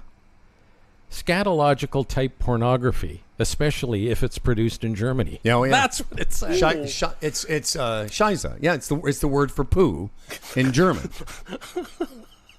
Okay, here it says scatological type pornography. Well, tell her that too. Oh, I'm That's going also to. true. Yeah, the Germans believe love- me. I'll tell you. So when she's saying that, she's going, oh, poo. Yeah. But it's a little more than that. Yeah. It's deep levels of poo. Well, yeah. That's a whole category of poo porn. And again, we make no judgment. No. If that's what you're into. As long as I don't get any on me. Stay safe, stay healthy. Oh, no. Yesterday, I want to talk a little bit about this because, so there's these two old guys go out for a round of golf yesterday, and, at first it's a little cool, so they're dressed warmly, and then as the weather increased, it became a very hot topic for the old men, and we're the old men, by the way, in case you haven't figured it out. And then at one point, the farting began. It's just oh yeah. Mm-hmm. If you think we're any different, we're just literally farting all the time now. I personally can't stop. I love it. No, I'm that way too. You talk about two old guys, so just figure we go out, we're chilly, we get the chills from the cold. We can't stop farting, and there's 3 of us golfing, and 2 of us have prostate issues. Oh, no. Yeah, the guy that we hooked up with, a great guy around our age, he's got a blue flag because his knee hurts, and he's got a prostate problem, and then the 2 of us can't stop farting. Oh, it's quite something. It was. What's that? Scratching the itches every time you let one loose. Oh, boy. Oh, yeah. That's fun. And now we're at the point where we don't even say much. It's just, there's that. Because I've got stomach issues that have basically turned me into a fart machine. Which is good. Better out than... Well, that's what you said. Yeah. But yes, where are you going? You have to go? I'm going to smoke. Are you going to go for some roll your owns? Better a fart than a burp, right? Yeah. Although when you were gone, I saw this story on it. Did we ever get to that story, Phil, about how some people literally can fart out their mouth? Oh, yeah. Did we do that Wasn't story? a Sean story? Or was it? No, it was my story. Oh, I see. But I'm not sure if we got to it. I believe we did. I think, I We touched recall on it. something. I recall something. Yeah. Because your body's going to have air, and it's either going to go that way or up. No, but did I hear you talking about it, or was that on did I see that on 60 Minutes? What, the mouth farting? Yeah, it was mouth farting exclusive. Yeah, I couldn't even. I think wasn't that Ed Bradley's report. Yeah, I was going to say I was trying to come up with a 60-minute correspondent, but I couldn't tell you who does that show. Isn't anymore. Ed dead? Leslie Stahl? I'm Leslie Stahl. Anyway, we had a nice day yesterday. Went golfing we did. together, and. Yeah, it was good. You did well. You learned a couple cool things. No, it was fantastic. I really enjoyed it. The whole idea of the day, Howard and I alone, so he could concentrate on me. And it's cool the way you can articulate what needs to be done. Because a lot of, that's not easy sometimes, especially when there's so many things to think about in a golf swing. And prioritize and then see the results almost instantly. Because although, again, I don't know if you even kept my score. That doesn't matter. There was things that were happening for me yesterday on the golf course that have really never happened before. And it was all on a little, advice on your part. Just stance and a couple aiming of the ball. things. And you know what I mean? And counter to so many things. Watch where are your feet and all that. And you're saying, no. Anyway, I don't want to get too technical. But you sort of, discounted a lot of the old myths and talked about aim and a few tips, and then all of a sudden the ball's going straight and where you want it to go. Well, yeah, Fred hit some shots yesterday. I mean, you hit some shots. When did we play together last? It was you and I and Brett Tanner from Tanner Financial and his friend. And on almost all the occasions that we play, Fred will hit a number of pretty good shots, and then a lot of shots that are just sort of like a lot of people just sort of go awry. And I said, hey, maybe we should just do this before the season. Why don't you and I go out and we'll just kind of walk you around the golf course a little bit and show you how, just a couple little things that'll make a big difference for you. And so I knew what I was going to talk to you about. But most people that have some sense of athletic ability, like, Sean and others, some sort of hand-eye coordination. Sean was a high level lacrosse player. And I guarantee you, with your ability to do that with a lacrosse stick, I could get you to be a very good golfer. A lot, because anyone that can do that can do the golf motion. So Fred's coordinated, he played a lot of sports. But the thing about golf is that everyone learns from their buddies, and what you said about prioritizing. A couple things in every athletic motion have to happen. And all I gave you was a couple things that help that happen, that make your natural athletic ability, which you have, come out. So all of a sudden, Fred hit a couple shots that didn't look like anything that I'd seen you hit before. Again, not to be too technical, but I turned his slice into a draw. And I was talking to my buddy last night about it. And he said, hey, because he's a golf instructor. And he said, oh, that's cool. You were out with Freddie. And what'd you guys work on? And I said, the simplest of things, but they made the biggest of differences. Didn't talk about your grip, which isn't traditional. Didn't talk about the way your feet are, because who cares?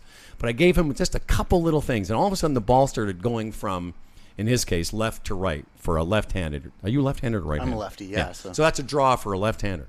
And he hit a couple of shots that were just very, very good. Like exceptional. That one on the par 5 where I had you aim what looked to you like you were aiming so far left.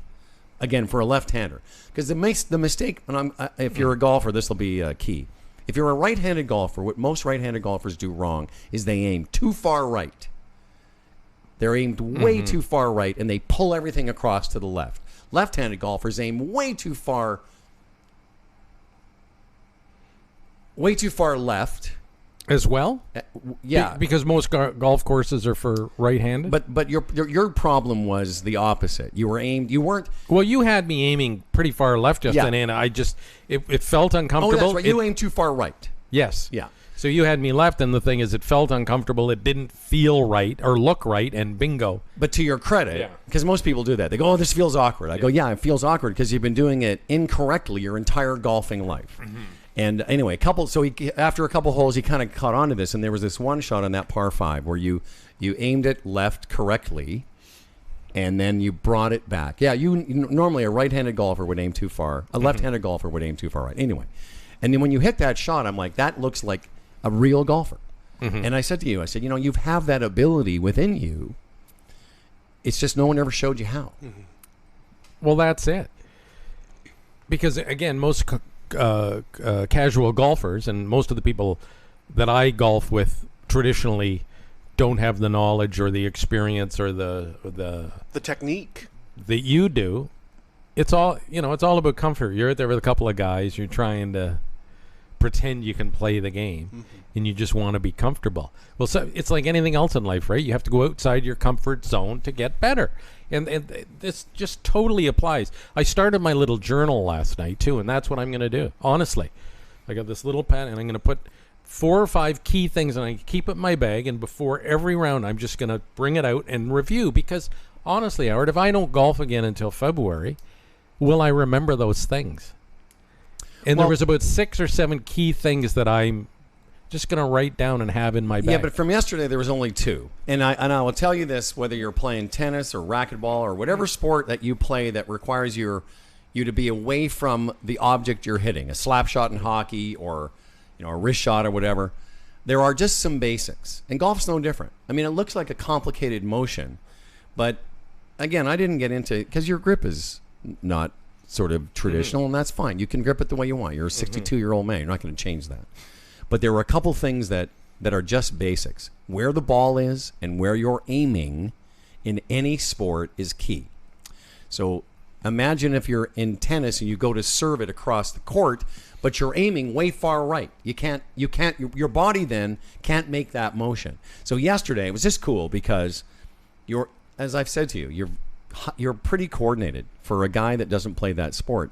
But the sport that you're very good at, I know you joke about it, but your ability to judge how far and hard to throw a bocce ball is why you're pretty good around the green, because your spatial awareness is pretty high. And I don't know whether it's just years of playing that game, but that's a pretty unique that a guy who doesn't play, who can sort of shoot in the 90s, has that ability around the greens. So that's why I said if you could get the hitting part a little bit cleaner, you shoot in the 80s every time you played. Every time. But yesterday you held me with aim, which was connected to my shoulders. Yes. And then a chipping stance you gave me, which paid instant dividends. And then from there, it went to weight, where to chip. Seriously. Yeah. Where to chip. I mean, all this happened. You said only a couple of things, but there was a lot of things I wrote down. And then the thing is, when you're when you're chipping onto a green, don't always try. A lot of people are trying to put it in the hole. It's where you put it for, the par putt or the bogey putt to give you a good score. That's right. I told you, not every time do you have to hit it toward the hole. Sometimes it's better to just get it on the green and then give yourself a putt to have a par or a bogey or whatever. And then that whole thing of generally playing safe. Like you said to me a couple of times, listen, you're not going to reach the hole. From where we were, yeah. Yeah, so say it's 250 yards. Why not? You said, hit it 175 yards and then whatever. So we had 220 yards to the screen. Yeah. And I said, there's no way you're getting this ball on the green 1 out of 100 times maybe. So I had him hit a 7 or 8 iron, and then he hit his wedge, and he was on the green, and all was well. It's safe. Because I'll tell you, all the guys I play with from 220 yards would think, I'm going to try and put this on the green. And that's when the trouble starts. And I would even tell you, if you're on a long hole that you have no chance of getting there, in regulation, you don't have to tee off with the driver. You don't even have to tee off with whatever it is you tee off with. My 3-wood. You could hit, 2.5 7 irons and still get on around the green and then make a bogey and move on. Because it's all about, at the end, it's the score, right? You want to score well, so why do you want to be, as you say, pulling it out of the trees and the woods all the time? And speaking of score, I was funny because did you know that I had a putt on the last hole, and I was sort of more concerned about you, but I was kind of going around playing and made a few birdies, and I kind of had sort of a normal game for me. But on the last hole, I didn't tell you this, so I looked down at the scorecard, and at that point I'm 1 under par. We're in the middle of the 18th fairway, and I'm 1 under par for the round. I look down at the scorecard, and it's a par 71, not a par 72. And I didn't really realize that because I shot 1 under on the front 9. I made a couple bogeys in the back 9, and I made a birdie late. And so I look at the scorecard. I'm like, damn, I'm going to shoot in the 60s. So that putt I had in the last hole was for 69. Wow. I just gagged on it. It was hilarious. Right. It didn't make it to the hole. It didn't make it to the hole. Right. It was like, you choker, on a meaningless round that it's honestly nothing. But as soon as I looked down and saw that I was about to shoot 69, I'm like, yes, meet Chiney. 69 is a funny number that has to do with sex. But yeah, I just looked down and I laughed. I'm like, come on. So, and of course, I gagged on it and shot 70. Another thing, we played with a fella named Marshall, and it wasn't long before you were calling him Marsh. Yeah. Hey, Marsh. Marsh. What's up, Marsh? I'm surprised, and I've referenced to it. He's 69 years old. Looked pretty good for 69. Didn't you think, Marsh? Did you think he was 69? 69? He's 69. He looked great for 69. Right. and I've noticed this in Florida with older guys, very unorthodox, and I guess I could fall into that category too, but unorthodox, when you look at them, it almost looks awkward, but they're comfortable within that awkwardness, and they score well. And it gets back to what you said. Don't worry about your feet. Don't worry about this. Don't worry about your stance. Aim the ball properly, and good things happen. Yeah, and even toward the end of the round, like even when you didn't hit it perfectly, it still went sort of straight, and that's all that matters. Like, like yesterday, I didn't hit every shot great, but I hit enough decent shots, and I'm always kind of in play. And maybe if I'd have been concentrating a little harder, I could have shot a lower score, but I had a good time. Well, here's another thing. There was a few holes there yesterday where I'm thinking, am I going to keep concentrating on what Howard tells me and watch some shots go bad? Or am I going to just sort of drift back a bit more into comfort so this looks a little better today? And I thought, no, I'm determined. I'm going to keep doing what Howard said. And then, because when you're uncomfortable and out of your comfort zone, some bad things are going to happen until you get a handle on it, as you said. But you got a handle on it pretty quick. Oh, no, yeah. Okay, we're going to talk quickly. Let's do Retirement Sherpa in a second, and then we're going to do a whole bunch of stuff for our podcast extra, including we'll address some of the more heinous comments that are coming now on Twitch. Oh, yes. About what? Oh, just some funny stuff that we can't talk about on the regular radio because there's no place for it in this country. But we'll talk about it on the internet. But first, let's talk about the Retirement Sherpa. Tim will be checking in tomorrow. I don't know whether he'll be live in studio or live from Florida. Doesn't matter. It's valuable information, regardless. We've just been through September, and September was Life Insurance Awareness Month. Again, just because September is gone, it doesn't mean you stop thinking about your life insurance situation. If it's been on your mind, do you have enough coverage? The type of insurance you have, can you use it as an investment? These are all questions that can be answered by Tim Niblett, the Retirement Sherpa. Okay, retirementsherpa.ca is where to get a hold of Tim, and he'll be willing to help you with anything to do with finance, anything to do with investment, anything to do with insurance. Hey, Canada. You have to ask yourself this question. What's worse? A guy that said he was a real estate agent and wasn't? Or a guy dressed up in blackface? Questions, comments, concerns. The story. Well, it was one of those gotcha things. Apparently Daniel Scheer, or what's his name? Andrew Scheer. Andrew Scheer, right. On his bio, it says that he was an real estate? Real estate. No. Was it it was insurance, wasn't it? Insurance broker? Yeah. Oh, I thought you said real estate. Okay, maybe I did. Yeah. Anyway, some kind of a broker. Yeah. And it turns out he didn't actually have his papers. He had the job from May to November and never actually got certified, but apparently during that time he had helped some people as a broker. And it's gone from he's a dirty, rotten liar for claiming that he was something that he's not, and did he break the law by actually giving some advice way back when he wasn't certified? So that's where we're at now. Very convenient for liberals because, on the heels of the blackface, it's something. It really was a gotcha moment because, I guess he shouldn't have done that. Do you compare the two? Are they comparable? Do you really care? No, none of those things. I don't either think do they're I. comparable I don't at all. have it. I could give a crap.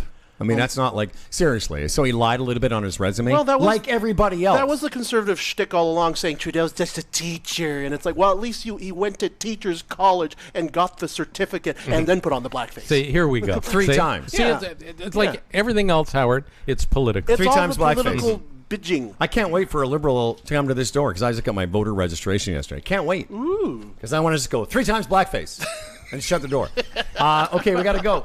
Yes. No, but we're not going to be gone for long. And there'll be more at humbleandfredradio.com. We're live again tomorrow morning at 7. Phyllis. This episode of Humble and Fred Radio is brought to you by FYI Music News, The Retirement Sherpa, Gig Sky, The Chambers Plan, Strainprint, Freedom Construction, Ringside MD, Clear Air Solutions, and our newest sponsor, CDN Technologies. We broadcast to the world from the world headquarters of the Humble and Fred Show. More and online on humbleandfredradio.com. Oh, you don't even know anymore. I wanted love, I needed love, most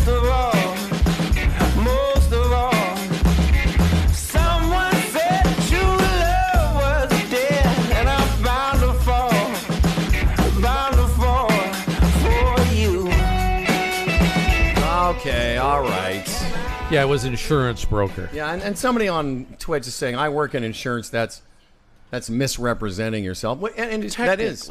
Yeah. Yeah, it I is. just don't think it's worse than showing up in blackface. That's true. No, it's I not. don't think. But looking at it from like if you're an insurance broker, it's a provincial certificate that you get. So like there's a whole where this There's was, a whole process there's a whole where, yeah. you know, organizations that are totally against him right now for even just coming out in that. So well, You know what? Basically, he was he was young. He was going to get in the insurance industry.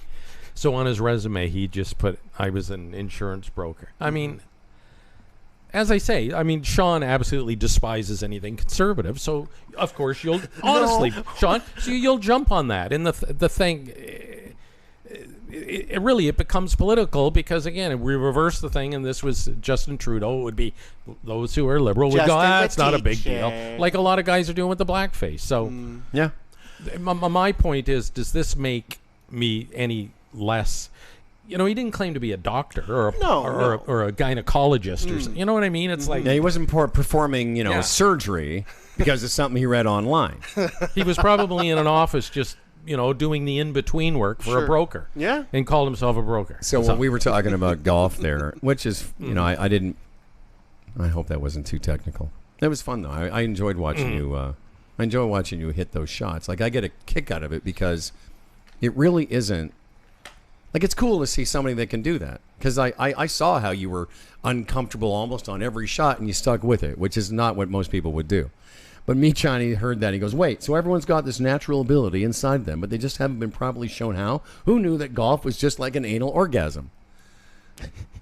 Okay. Good guy. Good. Good. I mean, the second hole. Good. Bogey. Anyway, it's like the States. The thing is, you take that insurance broker information, and October 21st, when you walk in the polling station, you decide. It's just so pointless, isn't it? Yeah, exactly.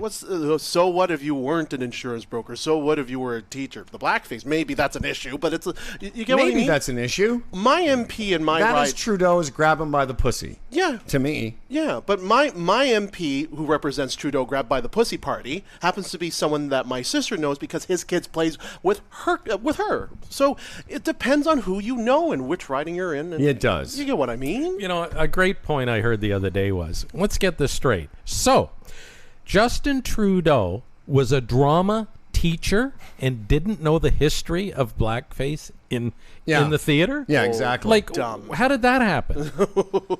What a dumbass. He was a drama teacher. Yes. Just remember Who that, went to folks. teachers It's not college. Yeah, but it's not like he was teaching physics. No. No offense to drama teachers.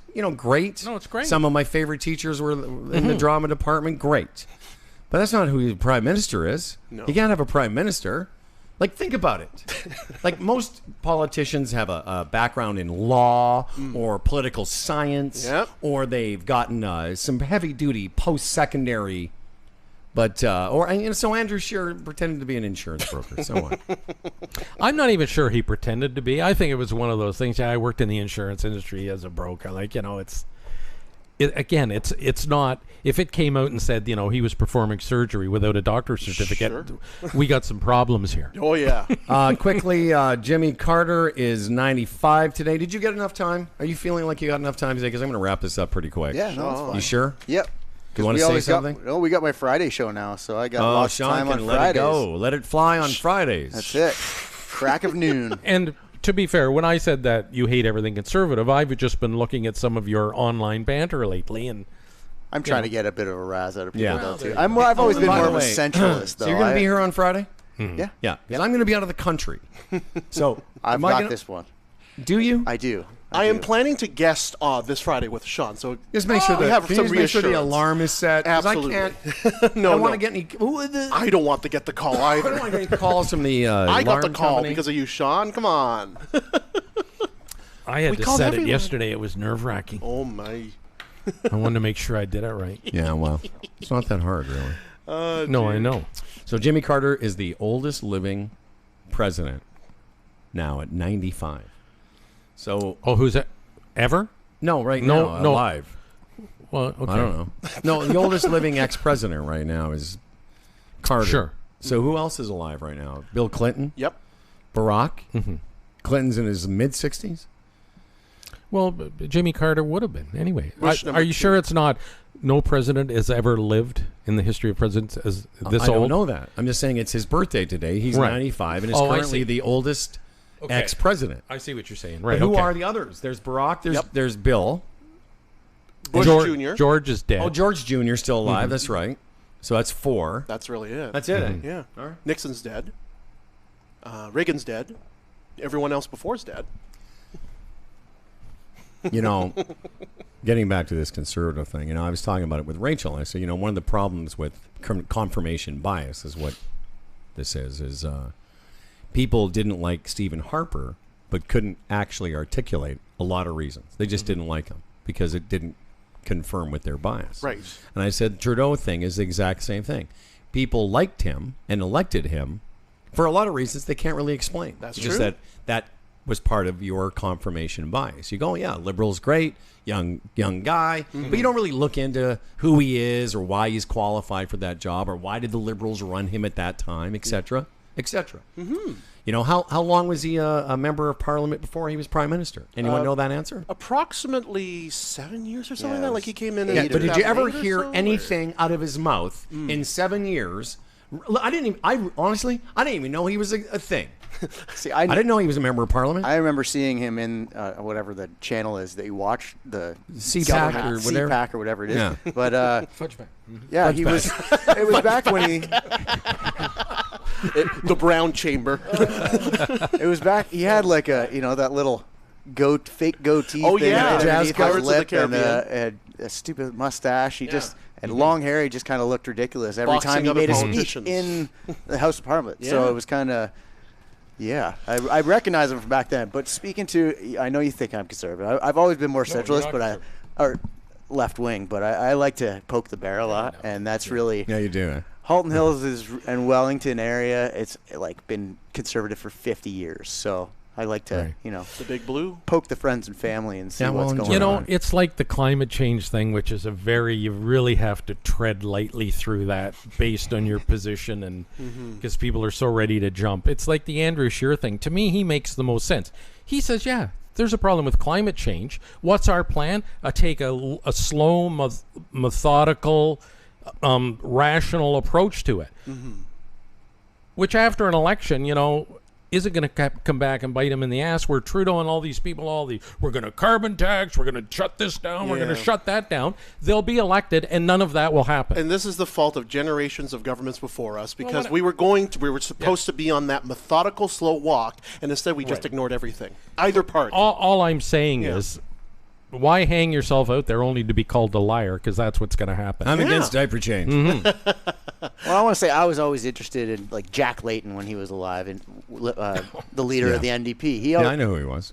But it was. Yeah, I've heard of him. He We used to have him on our show. He was pretty extreme with some of his daughter used to hang out with Jeff Merrick. Yeah. Oh, yeah. We know him. Oh. Anyways, continue. He was pretty extreme with some of his platforms and stuff like that. But Yeah. he was pandering to the right generation that was going to grow up in a different world that we're now kind of going through. And I found, representation by population, that word got kind of thrown around for a little while, and now it's not. But that's something that would, in my opinion, change how federal politics works. So it would be great, because something like Halton Hills isn't just going to stay conservative all the time. No. Give the other parties a chance in certain areas that never change. The problem with Jack, he became the official opposition there for a couple of years, only because people in Quebec parked their votes instead of voting for the Bloc because they were pissed off. That was the only reason. Oh, yeah. Jack was a great man. Very nice man. Very nice man. Yeah, great guy, and always played along with us. Yes, he did. He really was. He was somewhat of a fan of the show. His daughter, Sarah, I think, for a while dated Jeff Merrick. Yeah. You used to have them over as a couple to drink wine in the old days. Remember, too, we had what was it with the Bare Naked Ladies and Stephen in particular? We joined the NDP. We said we will join the NDP if you'll bring, because Jack and Steve were doing, if Steve will come to our Christmas party. And we did. And then the NDP harassed us for fucking years. Yeah. I'm still getting those harassment emails. Oh, yeah. Yeah. No, I signed up for that. Somebody on the phone. It was a joke. You know what I find interesting, and I know we're wrapping this up, but you look at the right now. I think the Conservatives are at 34, Liberals at 33, and the NDP at like 12%. Yes. Yeah. At what point is your generation going to rise up? Like, where are they right now? And I don't understand that either. Why is it's the same voting blocks ending up in every area, every riding? And he'll wind up like the. Know this. How old are you? 29? Yeah. Yes. I'm 59. Yeah. And he's 62 or something. In 30 years, you'll still be having the same conversation. And nothing will change. And you'll probably be a conservative. Probably. By then, yeah. Oh, you'll be a conservative the next 10 years. Get off my lawn! We will know you when you turn C. Okay? Get it. Write it down. And when he says he doesn't mean a kunt. Kunti. Kun. I got a poo.